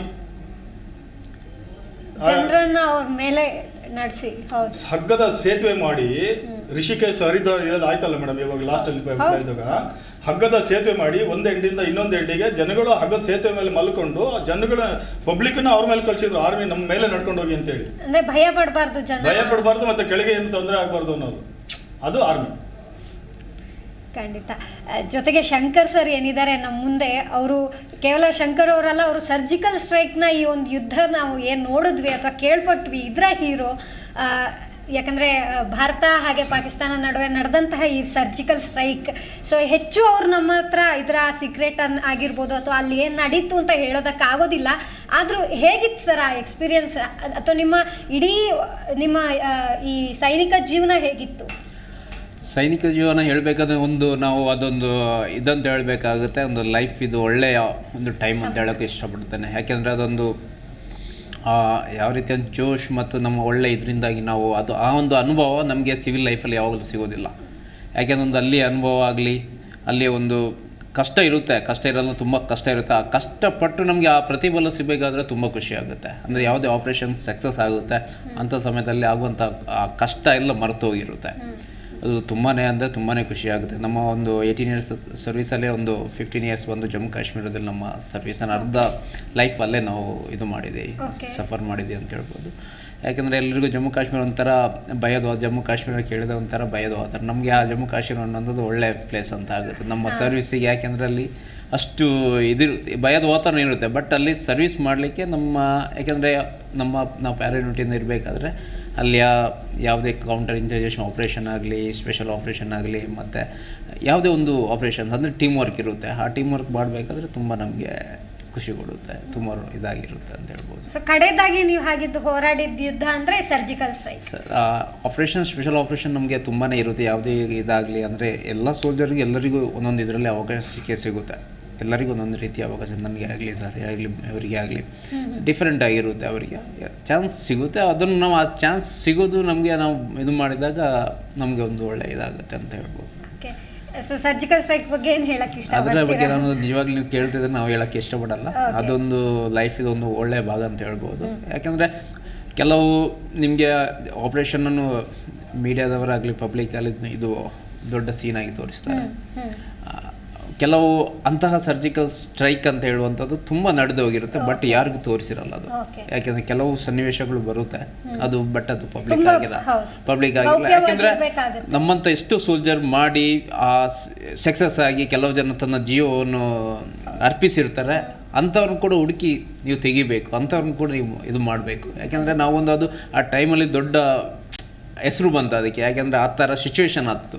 ಆ ಸಿಚುವೇಶನ್ ತುಂಬ ಬಂದಿರುತ್ತೆ, ಅದು ನಿಮಗೆ ಗೊತ್ತಿರಲ್ಲ. ಖಾಲಿ ಅಲ್ಲಿ ಇರುವಂಥ ಲೈನ್ ಆಫ್ ಕಂಟ್ರೋಲ್ ಇರುವಂಥ ಜನಗಳಿಗೆ ಗೊತ್ತಿರುತ್ತೆ. ತುಂಬ ಜನರು ಕ್ರಾಸಿಂಗ್ ಅಂತ ಹೇಳ್ತೀವಿ, ಲೈನ್ ಆಫ್ ಕಂಟ್ರೋಲ್ ತುಂಬ ಜನರು ಮಾಡ್ತಾರೆ ಅಂಥವ್ರು. ನಿಮಗೆ ಅದು ತುಂಬ ಅವ್ರಿಗೆ ಹೇಳೋಕ್ಕೆ ಇಷ್ಟಪಡಲ್ಲ. ಕೆಲವು ನಮ್ಮ ಇದಿರುತ್ತೆ, ಇದನ್ನು ಹೇಳ್ಬಾರ್ದು ಅಂತ ಹೇಳಿ ಅಂಥವ್ರನ್ನ ಹುಡುಕಿ ಅಂಥವ್ರನ್ನ ಕೂಡ ಸಮಾಜದಲ್ಲಿ ಗುರುತಿಸ್ಬೇಕಂತ ನಾನು ಹೇಳೋಕ್ಕೆ. ಅದಾದ ನಂತರ ಏನಾಯ್ತು? ನೀವು ಅಂದ್ರೆ ಆರೋಗ್ಯ ಸಮಸ್ಯೆ ಆಯ್ತಾ? ಹೌದು, ಆರೋಗ್ಯ ಸಮಸ್ಯೆ ಆಗಿ ನಾವು ನಮ್ಮ ಫ್ಯಾಮಿಲಿ ಇದರಿಂದಾಗಿ ನಾವು ಇದಕ್ಕೆ ಬರಬೇಕಾಯ್ತು. ಓಕೆ, ಸೊ ಹಾಗಾಗಿ ಈಗಲೇ ನಾನು ಭಕ್ತಶೀಲನ್ ಅವ್ರನ್ನ ವೆಲ್ಕಮ್ ಮಾಡಿದೆ. ಹೇಳಿ ಸರ್, ನಿಮ್ಮ ಊರು ಯಾವುದು? ನೀವು ಹೇಗೆ ಆರ್ಮಿಗೆ ಜಾಯ್ನ್ ಆದ್ರಿ? ಹೇಗಿತ್ತು? ಅಂದರೆ ಮಾರ್ಷಲ್ಸ್ ಅನುಭವ ಕೇಳೋದಕ್ಕೆ ಮೊದಲೇ ನಿಮ್ಮನ್ನು ಆರ್ಮಿ ಅನುಭವ ಕೇಳಿಬಿಡ್ತೀನಿ. ಮೇಡಮ್, ನನ್ನ ಊರು ಬೆಂಗಳೂರು. ಹಾಂ. ಹುಟ್ಟಿದ್ದು ಬೆಳೆದಿದ್ದು ಓದಿದ್ದೆಲ್ಲ ಇಲ್ಲೇ ಬೆಂಗಳೂರಲ್ಲಿ. ಬ್ಯಾಂಗ್ಳೂರಿಂದ ನಾನು ಟ್ರೈನಿಂಗ್ ಹೋಗೋವಾಗ ಎಮಿಜಿಯನ್ ಸೆಂಟ್ರಿಗೆ ನನಗೆ ತುಂಬ ಡಿಫ್ರೆಂಟ್ ಆಗಿತ್ತು. ಯಾಕೆಂದರೆ ನಾವು ಸಿವಿಲಲ್ಲಿ ಇರೋವಾಗ ಒಳ್ಳೆ ಜಾಲಿಯಾಗಿ ಎಂಜಾಯ್ ಮಾಡ್ಕೊಂಡು ಆಡ್ಕೊಂಡಿದ್ವಿ. ಅಲ್ಲಿ ಹೋದ ತಕ್ಷಣ ಬಂದು ನಮಗೆ ಡಿಸಿಪ್ಲಿನ್ ತೊಗೊಂಬರ್ತಾರೆ. ಆ ಡಿಸಿಪ್ಲಿನ್ ನಾವು ಬಂದು ಬರಬೇಕಾದ್ರೆ ಎಲ್ಲ ಕಷ್ಟಪಡಬೇಕು. ಯಾಕೆಂದರೆ ಅಲ್ಲಿ ಫಿಸಿಕಲ್ ಇರುತ್ತೆ, ಡ್ರಿಲ್ ಇರುತ್ತೆ, ಮತ್ತು ನಮ್ಮ ಬಾಡಿ ಬಂದು ಸಿವಿಲಲ್ಲಿ ಇರೋವಾಗ ಬಂದು ಬೇರೆ ಥರ ಇರುತ್ತೆ. ಅಲ್ಲಿ ಹೋದ ತಕ್ಷಣ ಬಂದು ಎಲ್ಲರ ಬಾಡಿ ಬಂದು ಒಂದೇ ಥರ ತೊಗೊಂಬರ್ತಾರೆ. ಒಂದೇ ಎಕ್ಸಸೈಸ್ ಮಾಡಬೇಕಾದ್ರೆ ಎಲ್ಲ ಬಂದು ಅದು ಎಕ್ಸಸೈಸ್ ಮಾಡಬೇಕು. ಎಲ್ಲ ಬಂದು ಅಲ್ಲಿ ಒಂದು ಸ್ಟ್ರೀಮ್ ಲೈನ್ ಮಾಡ್ತಾರೆ. ಒಂದೇ ಥರ ಇರಬೇಕು ಆರ್ಮಿ ಅಂದರೆ ಡಿಸಿಪ್ಲಿನ್. ನಮ್ಮ ಬಾಡಿಯಲ್ಲಿ ಬಂದು ಅವ್ರಿಗೆ ಡಿಸಿಪ್ಲಿನ್ ಮಾಡಿಸ್ತಾರೆ. ಎಲ್ಲ ಸಿಚುವೇಶನ್, ಆಲ್ ಕ್ಲೈಮೇಟ್ಸ್, ಎಲ್ಲ ಕ್ಲೈಮೇಟಲ್ಲಿ ಬಂದು ನಮಗೆ ಬಂದು ನಾವು ಬ್ಲೆಂಡ್ ಆಗಬೇಕು. ಅದಾದ್ಮೇಲೆ ನಿಮ್ಮ ಸೇವೆ ಹೇಗೆ? ಸೇವೆ ಮೇಡಮ್, ನನ್ನ ಫಸ್ಟ್ ಪೋಸ್ಟಿಂಗ್ ಬಂದು ಉರಿ ಸೆಕ್ಟರ್, ಶ್ರೀನಗರದಿಂದ 400 ಕಿಲೋಮೀಟರ್ ಹೋಗ್ಬೇಕು ಮೇಲೆ. ಹೇಳಬೇಕಾದ್ರೆ nearly almost border to Pakistan, LOC. First posting ಅಲ್ಲಿ ಹೋಗಿದೆ ಮೇಡಮ್. ಅದು ಫೇಮಸ್ ಅಂದರೆ ನಮ್ಮ 20 ಮೆಂಬರ್ಸ್ ಶಹೀದ್ ಆದರು. ಉರಿ ಸೆಕ್ಟರ್ ಅಂತ ಹೇಳ್ತೀವಿ, ಅದೇ ಪ್ಲೇಸ್, ಸೇಮ್ ಪ್ಲೇಸ್. ಅಲ್ಲಿ ಫಸ್ಟ್ ಪೋಸ್ಟಿಂಗ್ ಹೋಗಿದೆ ಮೇಡಮ್. ಆವಾಗ ಸೀಸ್ ಫೈರ್ ಇತ್ತು. ಆ ಟೈಮಲ್ಲಿ ನಾವು ನಮ್ಮ ತೋಲ್ ಮೇಲೆ ಬಂದು, ಶೋಲ್ಡರ್ ಮೇಲೆ ಬಂದು ನಾವು ಪಿಕೆಟ್ ತೊಗೊಂಡು ಹೋಗ್ತೀವಿ. ತಗೊಂಡು ಹೋಗ್ಬಿಟ್ಟು ನಾವು ಬಂದು ಬಾರ್ಡರ್ ಮಾಡ್ತೀವಿ, ಫೆನ್ಸ್ ಕಟ್ಬಿಟ್ಟು. ನಾವು ಇಂಜಿನಿಯರ್ಸ್, ನಾವೇನು ಮಾಡ್ತೀವಿ, ಈ ಬ್ರಿಡ್ಜ್ ಹಾಕೋದು ಮತ್ತು ಫೆನ್ಸ್ ಹಾಕೋದು ಅದೆಲ್ಲ ಬಂದು ನಾವು ಕೈಯಿಂದನೇ ಮಾಡ್ತೀವಿ. ನಮ್ಗೆ ಏಟ್ ಆಗುತ್ತೆ, ಅದೆಲ್ಲ ಆಗುತ್ತೆ. ಆದರೆ ನಮ್ಮ ಏನಂದರೆ ಬಂದು ನಾವು ಫೆನ್ಸ್ ಹಾಕಬೇಕು. ಜನರಿಗೆ ಬಂದು ನಾವು ಸೇವೆ ಮಾಡಿಬಿಟ್ಟು ಪ್ರೊಟೆಕ್ಷನ್ ಮಾಡೋದು. ಇನ್ಫಿಲ್ಟ್ರೇಷನ್ ಆಗಬಾರ್ದು. ಟೆರರಿಸ್ಟ್ ಆಗಲಿ ಪಾಕಿಸ್ತಾನವರು ಈ ಕಡೆ ಬರಬಾರ್ದು ಹೇಳ್ಬಿಟ್ಟು ನಮ್ಮ ಇಂಡಿಯಾಗೆ ಬಂದು ನಾವು ಬಂದು ರಕ್ಷಣೆಗೋಸ್ಕರ ಬಂದು ನಾವು ಬಂದು ಫೆನ್ಸ್ ಹಾಕಿದ್ವಿ. ಒಂದ್ಸಲಿ ನಾವು ಕೆಳಗಡೆಯಿಂದ ಮೇಲೆ ಹೋಗ್ಬೇಕಾದ್ರೆ ಬೆಟ್ಟಗೆ ಮೇಡಮ್ ನಿಯರ್ಲಿ 2 hours ನಡಿಬೇಕು ಮೇಲೆ. ನಾವೆಲ್ಲ ಲಂಚ್ ಎಲ್ಲ ಒಂದ್ಸಲಿ ಕ್ಯಾಂಪ್ ಬಿಟ್ಬಿಟ್ಟು ರೂಮ್ ಬಿಟ್ಬಿಟ್ಟು ಬಂದರೆ ಬೆಳಗ್ಗೆ 6 ಗಂಟೆಗೆ ಸ್ಟಾರ್ಟ್ ಮಾಡಿದ್ರೆ ಸಂಜೆ 6 ಗಂಟೆಗೆ ವಾಪಸ್ ಬರೋದು. ಕೆಲಸ ಅಲ್ಲೇ, ನಮ್ಮದು ಊಟನೂ ಅಲ್ಲೇ. ಫಸ್ಟ್ ಪೋಸ್ಟಿಂಗ್ ಅದೇ ಎಕ್ಸ್ಪೀರಿಯನ್ಸ್ ಮೇಡಮ್. ನೆಕ್ಸ್ಟ್ ಅಲ್ಲಿಂದ ಬಂದುಬಿಟ್ಟು ನಾನು ನೆಕ್ಸ್ಟು ನಾರ್ಮಲ್ ಪೀಸ್ ಬಂದೆ, ಮೀರಟ್ಟಿಗೆ ಬಂದೆ, UPಗೆ. ಮತ್ತು UP ಬಂದ ತಕ್ಷಣ ಅಲ್ಲಿಂದ ಅಕ್ನೂರು. ಮತ್ತು ನಿಯರ್ಲಿ ಮೇಡಮ್ ನಂದು 17 years ಸರ್ವೀಸು. 17 years ಸರ್ವೀಸಲ್ಲಿ 15 ವರ್ಷ ಅಂತೂ ಜಮ್ಮು ಆ್ಯಂಡ್ ಕಾಶ್ಮೀರ ವಾರ್ಫೀಲ್ಡೆ. ತುಂಬ ಜನ ನಾವು ಟೆರರಿಸ್ಟ್ ಜೊತೆ ಇಂಟ್ರ್ಯಾಕ್ಟ್ ಮಾಡಿದ್ದೀವಿ, ಡೇ ಆ್ಯಂಡ್ ನೈಟ್ ಡ್ಯೂಟಿ ಮಾಡಿದ್ದೀವಿ. ಒಂದ್ಸಲಿ ರೂಮ್ ಬಿಟ್ಟು ಬಂದರೆ 1 day ಫುಲ್ ಹೊರಗಡೆ ಕೂತ್ಕೋಬೇಕು. ನೆಕ್ಸ್ಟ್ ಡೇ ಇಲ್ಲ, ನೆಕ್ಸ್ಟ್ ಡೇ 2 daysವರೆಗೂ ನಾವು ಆಪರೇಷನಲ್ಲಿ ಕೂತ್ಕೋಬೇಕು. ಯಾವಾಗ ಕ್ಲೋಸ್ ಆಗುತ್ತೋ ಆವಾಗಲೇ ನಾವು next return madam. So army ಲೈಫ್ಗೂ ಸಿವಿಲ್ ಲೈಫ್ಗೂ ತುಂಬ ಡಿಫ್ರೆನ್ಸ್ ಇದೆ ಮೇಡಮ್. ಆರ್ಮಿ ಅಂದರೆ ನನ್ನ ಲೆಕ್ಕ ನೋಡಿದೆ madam, discipline 100%. Order, follow the order. ಅವ್ರು ಏನು ಆರ್ಡರ್ ಹೇಳ್ತಾರೋ ಆ ಆರ್ಡರ್ ಬಂದು ನಾವು ಫಾಲೋ ಮಾಡಬೇಕು. ರಿಟರ್ನ್ ನಾವು ಮಾತಾಡಬಾರ್ದು ಅವ್ರ ಹತ್ರ. ಇಲ್ಲಿ ಸಿವಿಲಲ್ಲಿ ನಮ್ಮ ಪಬ್ಲಿಕಲ್ಲಿ ಏನಾಗುತ್ತೆ ಅಂತ ಹೇಳಿದ್ರೆ ಮೇಡಮ್, ಯಾವುದೇ ಆಫೀಸ್ ಆಗಲಿ ಯಾವುದೇ ಕಂಪ್ನಿ ಆಗಲಿ ಏನಾದ್ರು ಹೇಳಿದ್ರೆ, ಯಾವ್ದಾದ್ರು ಒಂದು ಮಾತು ಹೇಳಿದ್ರೆ ಆರ್ಡರ್ ಕೊಟ್ಟರೆ ಅದು ಇವತ್ತಿಲ್ಲ ನಾಳೆ ಆಗುತ್ತೆ, ಮಾಡ್ತೀವಿ ಬಿಡಿ ಅಂತ ಒಂದು ಆನ್ಸರ್ ಬರುತ್ತೆ. ಬಟ್ ನಾವು ಆರ್ಮಿಯಲ್ಲಿ ಹಾಗಾಗಲ್ಲ. ಹೇಳಿದ್ರೆ ಇದು ಆಗುತ್ತೆ ಅಂತ ಅವ್ನಿಗೆ ಏನೇ ಕಷ್ಟ ಇರುತ್ತೋ ಸುಖ ಇರುತ್ತೋ ಗೊತ್ತಿಲ್ಲ, but first obey the order. Second ಅವ್ನಿಗೇನೇ ಪ್ರಾಬ್ಲಮ್ ಹೇಳ್ಕೋಬೋದು. ಅದು ನಮಗೆ ಕಲಿಸಿರೋವಂಥದ್ದು, ಆರ್ಮಿಯವರಿಗೆ ಬಂದಿರೋ ಅಂಥದ್ದು ಒಂದು ಇದು ಡಿಸಿಪ್ಲಿನ್. ಹಾಗೆ ಆರ್ಮಿಯವ್ರು ಎಲ್ಲ ಕಡೆ ಅವ್ರಿಗೆ ಬೆಳಿಗ್ಗೆ 6 ಗಂಟೆಗೆ 5 ಗಂಟೆಗೆ ಹೋದ್ರೆ ಇಲ್ಲ ROP, ರೋಡ್ ಓಪನಿಂಗ್ ಪಾರ್ಟಿ ಅಂತ ಇರುತ್ತೆ.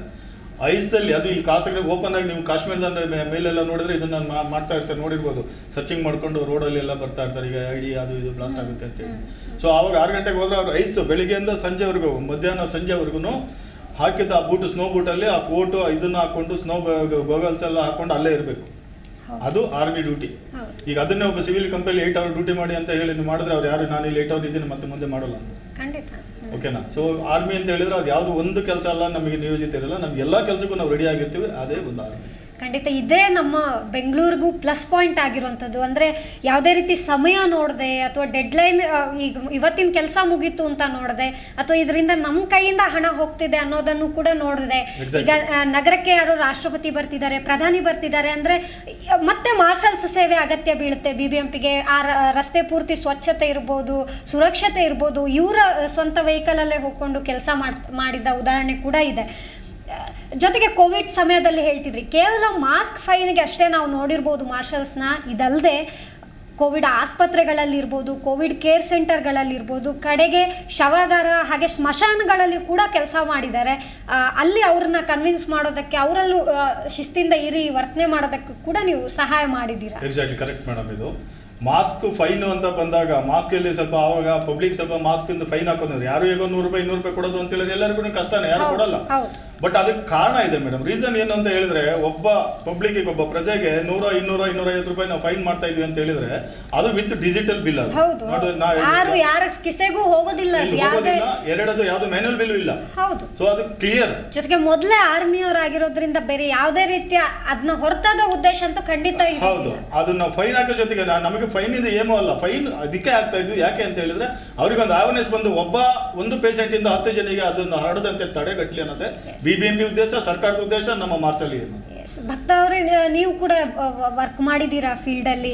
ಸೊ ಜೊತೆಗೆ ಪುನೀತ್ ರಾಜ್ಕುಮಾರ್ ಅವರ ಅಂತಿಮ ಸಂಸ್ಕಾರದ ಸಮಯದಲ್ಲಿ ಜನ ಅಂತಿಮ ನಮನಕ್ಕೆ ಸಲ್ಲಿಸಲಿಕ್ಕೆ ಬಂದಾಗ ಕೂಡ ಕೆಲಸ ಮಾಡಿದ್ದೀರಿ. ಹೇಗೆ ಪುನೀತ್ ರಾಜ್ಕುಮಾರ್ ಸರ್ ಆ ಟೈಮಲ್ಲಿ ನಾವು ಬಂದು ಪಬ್ಲಿಕ್ ಬಂದು ನಾವು ಕರೆಕ್ಟಾಗಿ ಹೋಗೋಕೆ ಮತ್ತೆ ಕ್ರೌಡ್ ಇವ್ಯಾಕ್ಯುಯೇಷನ್ ಮಾಡಿದ್ವಿ, ಕಂಟ್ರೋಲ್ ಮಾಡಿದ್ವಿ. ಕ್ರೌಡು ಪೊಲೀಸ್ ಜೊತೆ ಬಂದು ನಾವು ಕೋಆಪರೇಷನ್ ಮಾಡಿದ್ವಿ ಮೇಡಮ್.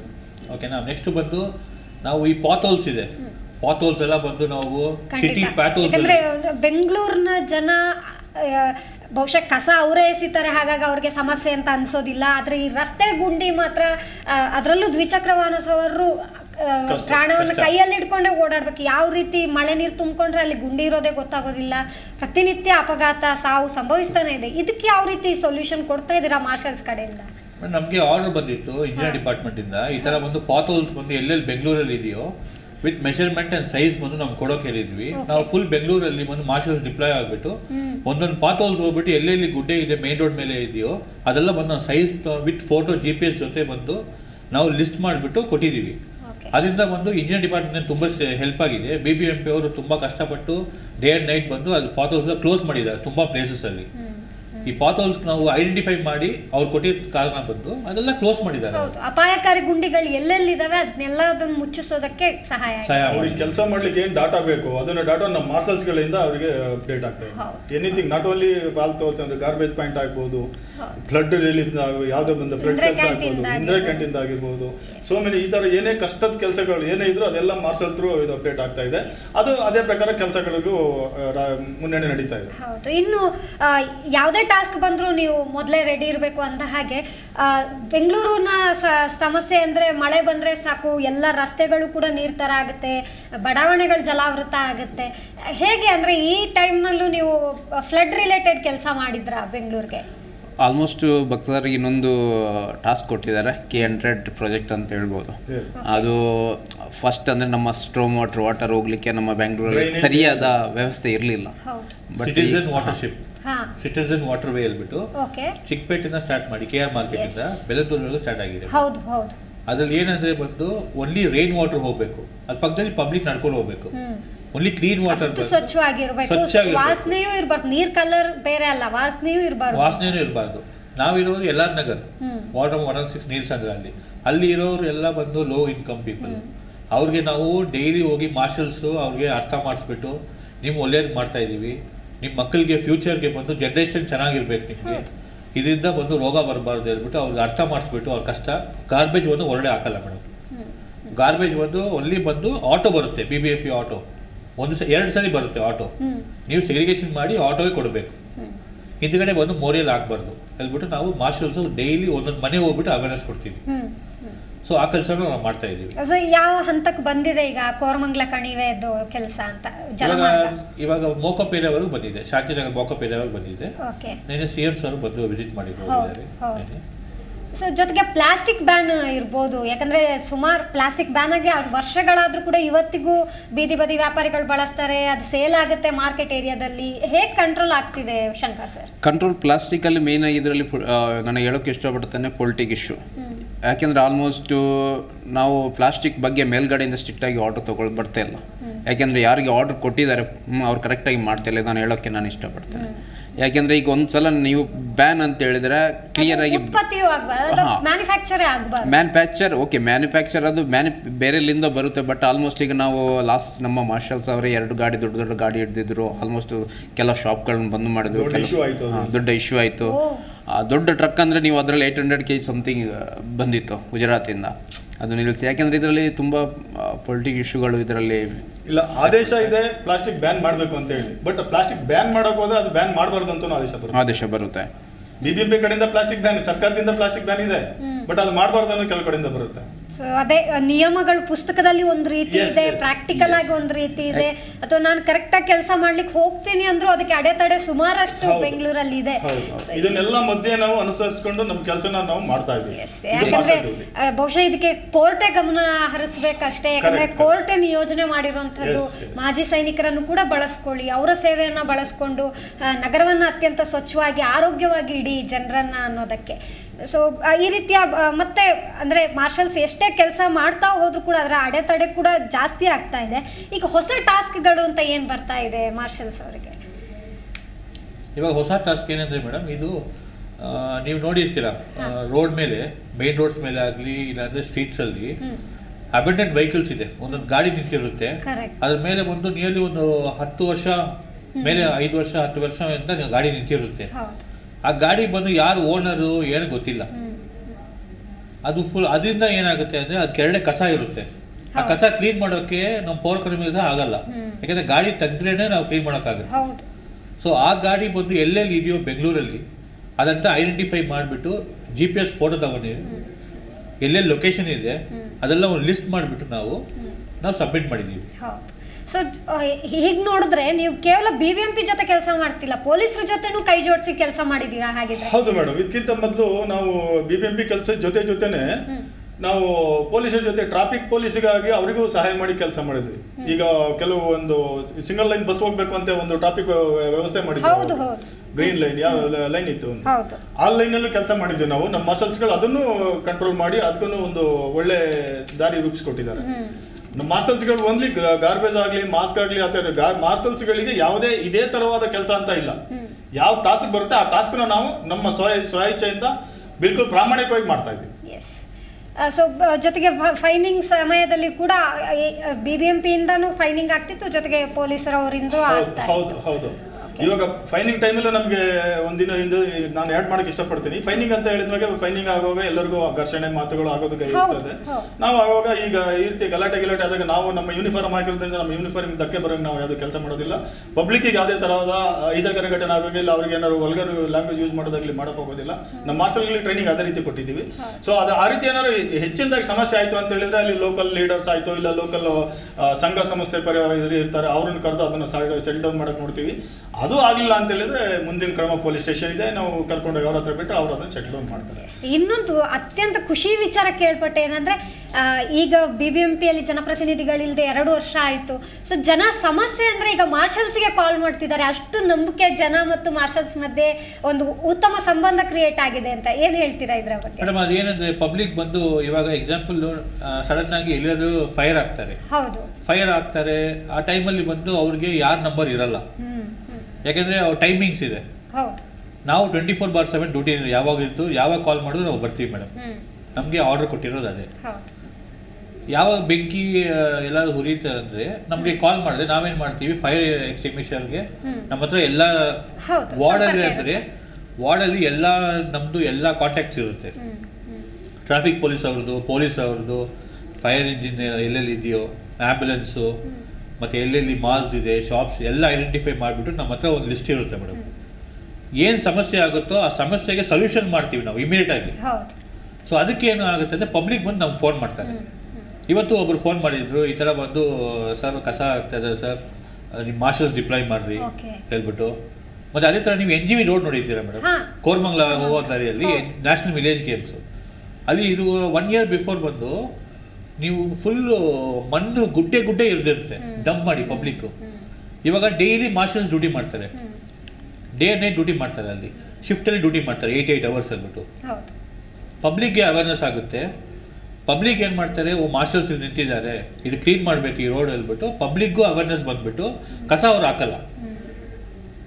ಎಷ್ಟು ಜನ ಪಬ್ಲಿಕ್ ಬರ್ತಾರೆ, ಈಗ ಲೋ ಇನ್ಕಮ್ ಏರಿಯಾ ಅಲ್ಲಿ ಬರೋ ಪಬ್ಲಿಕ್ಗೆ ಬಂದು ನಾವು ಅವ್ರಿಗೆ ಅವೇರ್ನೆಸ್ ಕೊಡ್ತೀವಿ, ಅವ್ರಿಗೆ ಫೈನ್ ಹಾಕಲ್ಲ ನಾವು, ಅವ್ರಿಗೆ ಅವೇರ್ನೆಸ್ ಕೊಡ್ತೀವಿ. ನಮ್ಗೇನಂದ್ರೆ ಪಬ್ಲಿಕ್ಗೆ ಬಂದು ಗೊತ್ತಾಗಬೇಕು ನಾವು ಯಾಕೆ ನಿಂತಿದ್ದೀವಿ, ನಾವು ಏನು ಕೆಲಸ ಮಾಡ್ತೀವಿ, ಅಲ್ಲಿ ಏನು ಉದ್ದೇಶ. ಅಲ್ಲಿ ಕಸ ಬಂದು ಆಟೋ ನಿಂತಿದೆ ನಿಮಗೆ, ದಯವಿಟ್ಟು ಆಟೋಲ್ಲಿ ಹಾಕ್ರಿ ಹೇಳ್ಬಿಟ್ಟು ನಾವು ಹೇಳ್ತೀವಿ, ಪಬ್ಲಿಕ್ ಅರ್ಥ ಮಾಡ್ಕೊತಾರೆ. ನಿಮ್ಮ ಹತ್ರ ಯಾವ ರೀತಿ ಕಾಲ್ಸ್ ಬಂದಿದೆ ಪಬ್ಲಿಕ್ ಇಂದ? ಆಲ್ಮೋಸ್ಟ್ ಕಾಲ್ ಬಂದೇ ಬರುತ್ತೆ ಯಾವುದೇ ರೀತಿ, ಯಾಕೆಂದರೆ ಆಲ್ಮೋಸ್ಟ್ ಒಂದು ವಾರ್ಡಲ್ಲಿ ಒಂದು ಮಾರ್ಷಲ್ ಇದ್ದೇ ಇರುತ್ತಾರೆ. ಆವಾಗ ನಮಗೆ ಈ ವಾರ್ಡಿಂದ ಈ ಸಮಸ್ಯೆ ಇದ್ದಂತ ಆಲ್ಮೋಸ್ಟ್ ಈಗ ಜನರ ಜೊತೆ ಅಷ್ಟು ಚೆನ್ನಾಗಿ ಹೊಂದ್ಕೊಂಡಿರೋದು ಆಲ್ಮೋಸ್ಟ್ ಎಲ್ಲರ ಜೊತೆನೂ ಈಗ ಒಂದು ಗ್ರೂಪ್ ಮಾಡಿರ್ತಾರೆ. ಒಂದು ವಾರ್ಡಲ್ಲಿ ಒಂದು ಪಬ್ಲಿಕ್ ಮತ್ತು ಮಾರ್ಷಲ್ಸ್ದು ಮತ್ತು ಹೆಲ್ತ್ ಡಿಪಾರ್ಟ್ಮೆಂಟ್ ಯಾವುದೇ ಪ್ರಾಬ್ಲಮ್ ಇದ್ದರೆ ಅವ್ರು ತೆಗೆದು ಅದರಲ್ಲಿ ಅಪ್ಡೇಟ್ ಮಾಡ್ತಾರೆ. ಆವಾಗ ಗೊತ್ತಾಗುತ್ತೆ ಈ ಪ್ರಾಬ್ಲಮ್, ಯಾಕೆಂದರೆ ಬಾಕಿ ಸ್ಟಾಫ್ ಎಲ್ಲ ಆ ವಾರ್ಡಲ್ಲಿ ಇರಲ್ಲ, ನಮ್ಮ ಆಲ್ಮೋಸ್ಟ್ ಮಾರ್ಷಲ್ಗಳು ಆ ವಾರ್ಡಲ್ಲಿ ಇರ್ತಾರೆ. ಅಂತ ಒಂದು ಸಂದರ್ಭದಲ್ಲಿ ನಾವು ಹೋಗಿ ಅದನ್ನು ಅಟೆಂಡ್ ಮಾಡ್ಬೋದು. ಗ್ರೌಂಡ್ ಲೆವೆಲಲ್ಲಿ ಎಲ್ಲ ಕಡೆ ಜನರಿಗೆ ಕಣ್ಣಿಗೆ ಕಾಣಿಸೋ ರೀತಿ ಕೆಲಸ ಮಾಡ್ತಾ ಇದ್ದಾರೆ 4 ವರ್ಷದಿಂದ ಮಾರ್ಷಲ್ಸ್. ಕಡೆಯದಾಗಿ ಸೂಪರ್ವೈಸರ್ ಆಗಿ ರಾಜೇಗೌಡ ಸರ್ ಏನು ಹೇಳ್ತೀರಾ? ಮೇಡಮ್, ಇದನ್ನು ಟೋಟಲಿ ನಾವು ಹೇಳ್ಬೇಕಂತ ಹೇಳಿದ್ರೆ ನಾವೇನು ಈ ಸಂಸ್ಥೆಯಲ್ಲಿ ಕೆಲಸ ಮಾಡ್ತಾ ಇದ್ದೀವಿ, BBMPಗಾಗಿ ನಾವೆಲ್ಲ ಮಾರ್ಷಲ್ ಸೂಪರ್ವೈಸರ್ ಆಗಿ ನಮಗೆಲ್ಲರಿಗೂ ಒಂದು ಸಂತೋಷ ಇದೆ, ಖುಷಿ ಇದೆ. ಬಟ್ ಆ ಕೊನೆಗೆ ನಾನು ಈ ಪಬ್ಲಿಕಲ್ಲಿ ಕೇಳ್ಕೊಳ್ಳೋದು ಒಂದೇ, ನಮ್ಮ ಜೊತೆ BBMP ಜೊತೆ ಕೈ ಜೋಡಿಸಿ ಬೆಂಗಳೂರನ್ನ ಗ್ರೀನ್ ಸಿಟಿಯಾಗಿ ಮಾಡೋಕ್ಕೆ ಕೋಶಿಶ್ ಮಾಡಿ. ನಾವಿರೋದೇ ಜನತೆಗೆ ಒಳ್ಳೆ ಕೆಲಸ ಮಾಡೋಕ್ಕೆ, ಸೋಷಿಯಲ್ ವರ್ಕರ್ಗಾಗಿ ನಾವು ಯಾವಾಗಲೂ ದಿನಂಪ್ರತಿ ಆರ್ಮಿಲಿ ಮಾಡ್ದಂಗೆ ಇಲ್ಲೂ ನಾವು 24 ಗಂಟೆ ನಿಮ್ಮ ಜೊತೆ ಕೆಲಸ ಮಾಡೋಕ್ಕೆ ಸದಾ ನಾವು ನಿಮ್ಮ ಜೊತೆ ಇರ್ತೀವಿ. ಬಟ್ ತಮ್ಮಿಂದ ನಮ್ಗೆ ಸಹಕಾರ ಬರಬೇಕು, ಅದನ್ನು ನಾನು ಪಬ್ಲಿಕ್ಗೆ ಹೇಳೋಕ್ಕೆ ಇಷ್ಟಪಡ್ತೀನಿ. ಸರ್, ಕಡೆ ಮಾತು ಏನು ಹೇಳ್ತೀರಾ ಭಕ್ತಸಿಲಾನ್ ಸರ್? ಪಬ್ಲಿಕ್ ಆ್ಯಕ್ಚುಲಿ ಮೇಡಮ್ ಒಳ್ಳೆ ಕೋಆಪ್ರೇಷನ್ ಮಾಡ್ತಾರೆ ಪಬ್ಲಿಕ್ಕು. ನಂದು ಶಾಂತಿನಗರು, ಅಲ್ಲಿ ಪಬ್ಲಿಕ್ ತುಂಬ ಕೋಆಪ್ರೇಷನ್ ಮಾಡ್ತಾರೆ. ಓಕೆನಾ, ಪಬ್ಲಿಕ್ ಬಂದು ಸ್ವಲ್ಪ ಅವ್ರು ಯೋಚನೆ ಮಾಡಿಬಿಟ್ಟು ನಮ್ಮ ಮನೆ ಹತ್ರ BBMP ಆಟೋ ಕಳಿಸ್ತಾರೆ, ಕಸ ರೋಡ್ಗೆ ಹಾಕಬಾರ್ದು ಹೇಳ್ಬಿಟ್ಟು ಒಂದು ಉದ್ದೇಶ ಇದ್ದರೆ ದಯವಿಟ್ಟು ಮಾಸ್ಕ್ ಹಾಕ್ಕೊಂಡ್ರೆ ನಮಗೂ ಸ್ವಲ್ಪ ಚೆನ್ನಾಗಿರುತ್ತೆ. ಕೋವಿಡ್ ಸ್ವಲ್ಪ ಕಡಿಮೆ ಆಗುತ್ತೆ ಕೇಸಸ್ಸು. ಸೊ ಅದೇ ನನ್ನ ರಿಕ್ವೆಸ್ಟ್ ಮೇಡಮ್. ಕಡೆ ಮಾತು ಶಂಕರ್ ಸರ್. ಅದೇ ಮೇಯ್ನಾಗಿ ಪಬ್ಲಿಕ್ ನಮ್ಮ ಜೊತೆ ಹೊಂದ್ಕೊಂಡು ಹೋದರೆ ಕೆಲಸ ಇನ್ನೂ ಬ್ಯಾಂಗ್ಳೂರನ್ನು ಕ್ಲೀನಾಗಿ ಗ್ರೀನ್ ಸಿಟಿಯಾಗಿ ಮಾಡ್ಬೋದು ಅಂತ ಹೇಳ್ತೇನೆ. ಇಲ್ಲಿ ಪಬ್ಲಿಕ್ದು ಮೇಯ್ನ್ ಕೆಲಸ ಅಂದರೆ ಪಬ್ಲಿಕ್ ಕೋಆರ್ಡಿನೇಷನ್, ಅವರವರ ಜವಾಬ್ದಾರಿ ತಿಳ್ಕೊಂಡು ಬಿಟ್ರೆ ಯಾರಿಗೂ ಎಕ್ಸ್ಟ್ರಾ ಕೆಲಸನೇ ಇರೋದಿಲ್ಲ ಅಂತ. ಮಾನಿಟರ್ ಮಾಡೋದಾಗ್ಲಿ, ದಿನ ಹಿಂದೆ ಹೋಗೋದಾಗ್ಲಿ, ಫೈನ್ ಹಾಕೋದಾಗ್ಲಿ, ಇದು ಯಾವುದು ಇರೋದಿಲ್ಲ, ಅದರ ಅವಶ್ಯಕತೆ ಇರೋದಿಲ್ಲ. ಇಲ್ಲೊಂದು ವಿಷಯ ಏನಾಗಿದೆ ಅಂದರೆ ಮೇಡಮ್, ಬೆಂಗಳೂರಲ್ಲಿ ನಮ್ಮ ಬೆಂಗಳೂರವರೇ ಇಲ್ಲಿ ಇದ್ದಾರೆ ಅಂತ ಅಲ್ಲ, ಇಲ್ಲಿ ಎಂಟೈರ್ ನಮ್ಮ ದೇಶದವರು ಎಲ್ಲರೂ ಇದ್ದಾರೆ. ಸೊ ಬೆಂಗಳೂರು ಒಂದು ಗ್ರೀನ್ ಸಿಟಿ ಅಂತ ಇಲ್ಲಿ ಔಟ್ ಆಫ್ ಕಂಟ್ರಿಯವರು ಬಂದು ಇಲ್ಲಿ ವಾಸವಾಗಿರೋದ್ರಿಂದ ಇಲ್ಲಿ ನಮ್ಮವರು ಅರ್ಥ ಮಾಡ್ಕೊಂಡ್ರೆ ಇನ್ನೊಬ್ರು ಅರ್ಥ ಮಾಡ್ಕೊಳ್ಳಲ್ಲ, ಅವ್ರು ಅರ್ಥ ಮಾಡ್ಕೊಂಡ್ರೆ ಬೇರೆಯವ್ರು ಅರ್ಥ ಮಾಡ್ಕೊಳ್ಳಲ್ಲ. ಅದು ಸಮಸ್ಯೆ ಸ್ವಲ್ಪ ಆಗಿದೆ. ಬಟ್ ಇನ್ನೂ ನಮ್ಮ TV ಮುಖಾಂತರ, ಚಾನಲ್ ಮುಖಾಂತರ ಮತ್ತು ನ್ಯೂಸ್ ಪೇಪರ್ ಮುಖಾಂತರ ಎಲ್ಲ ಜನಗಳಿಗೆ ಅವೇರ್ನೆಸ್ ಹೋಗಿ ಅವರಿಗೆ ಒಂದು ಈ ಸ್ಟ್ರೀಮ್ಲೈನ್ ಮಾಡೋಂಗಾದರೆ ತುಂಬ ಒಳ್ಳೆಯದು ಅಂತ ನಾನು ಹೇಳಿ ಬಯಸ್ತೀನಿ. ಖಂಡಿತ. ಸೊ 1.25 ಕೋಟಿ ಜನಸಂಖ್ಯೆಗೂ ಮೀರಿ ಬೆಳೀತಾ ಇರುವಂತಹ ನಗರ, ಎಲ್ಲ ರೀತಿಯ ಜನರನ್ನು, ಎಲ್ಲ ವರ್ಗದ ಜನರು, ಹಾಗೆ ಎಲ್ಲ ಸ್ತರದ ಜನರು, ಜನಪ್ರತಿನಿಧಿಗಳಿರ್ಬೋದು, ಪೊಲಿಟಿಷಿಯನ್ಸ್ ಇರ್ಬೋದು, ಎಲ್ಲ ರೀತಿಯ ಎಲ್ಲರ ಹತ್ರನೂ ಹೊಂದಿಕೊಂಡು, ಜೊತೆಗೆ ನಾವು ನೋಡ್ತೀವಿ ಮನೆಯಿಂದ ಹೊರಗೆ ಬಂದ ಕೂಡಲೇ ಎಷ್ಟು ರೀತಿಯ ಪೊಲ್ಯೂಷನ್ ಇದೆ, ಧೂಳಿದೆ, ಹಾಗೆ ವಾಹನದ ಹೊಗೆ ಇದೆ, ಬಿಸಿಲು, ಮಳೆ, ಇದೆಲ್ಲ ಸಂದರ್ಭದಲ್ಲೂ ಗ್ರೌಂಡಲ್ಲಿದ್ದು ಸತತ 4 ವರ್ಷದಿಂದ ಮಾರ್ಷಲ್ಸ್ ಇರ್ಬೋದು, ಅವರ ಸೂಪರ್ವೈಸರ್ ಕೆಲಸ ಮಾಡ್ತಾ ಬರ್ತಿದ್ದಾರೆ. ಅವರ ಈ ಕರ್ತವ್ಯ ನಿಷ್ಠೆಗೆ ನಿಜಕ್ಕೂ ನಮ್ಮ ಹತ್ರ ಮಾತಿಲ್ಲ. ಇದೇ ರೀತಿ ಅವರ ಸೇವೆ ನಮಗೂ ಖುಷಿ ತರುತ್ತೆ. ನಮ್ಮ ಬೆಂಗಳೂರು ಜೊತೆಗೆ ಇರಬೇಕು, ಹಾಗೆ ಜನಸಾಮಾನ್ಯರಾಗಿ ನಾವು ಕೂಡ ಜವಾಬ್ದಾರಿಯಾಗಿರಬೇಕು. ಅವ್ರವ್ರ ಮನೆಗೆ ಅವ್ರವ್ರ ಸೈನಿಕರಾಗಿದ್ದರೆ ಯಾವುದೇ ರೀತಿ ಸಮಸ್ಯೆ ಇರೋದಿಲ್ಲ. ಸೊ ಒಟ್ಟಿನಲ್ಲಿ ಇಷ್ಟು ಹೊತ್ತು ನಿಮ್ಮೆಲ್ಲ ಅನುಭವಗಳನ್ನ ನಮ್ಮ ಜೊತೆ ಹಂಚ್ಕೊಂಡಿದ್ದೀರಾ, ನಿಮ್ಮ ಸವಾಲುಗಳ ಬಗ್ಗೆ ಹಂಚ್ಕೊಂಡಿದ್ದೀರಾ, ಹಾಗೆ ಸಿಟಿಗೆ ಕೆಲಸ ಮಾಡೋದ್ರ ಬಗ್ಗೆ ಎಷ್ಟು ಖುಷಿ ಇದೆ ಅನ್ನೋದನ್ನು ಕೂಡ ತಿಳಿಸ್ಕೊಟ್ಟಿದ್ದೀರಾ. ಎಲ್ರಿಗೂ ಧನ್ಯವಾದಗಳು ಸರ್. ನಮಸ್ತೆ ಮೇಡಮ್. ನಮಸ್ತೆ, ಥ್ಯಾಂಕ್ ಯು.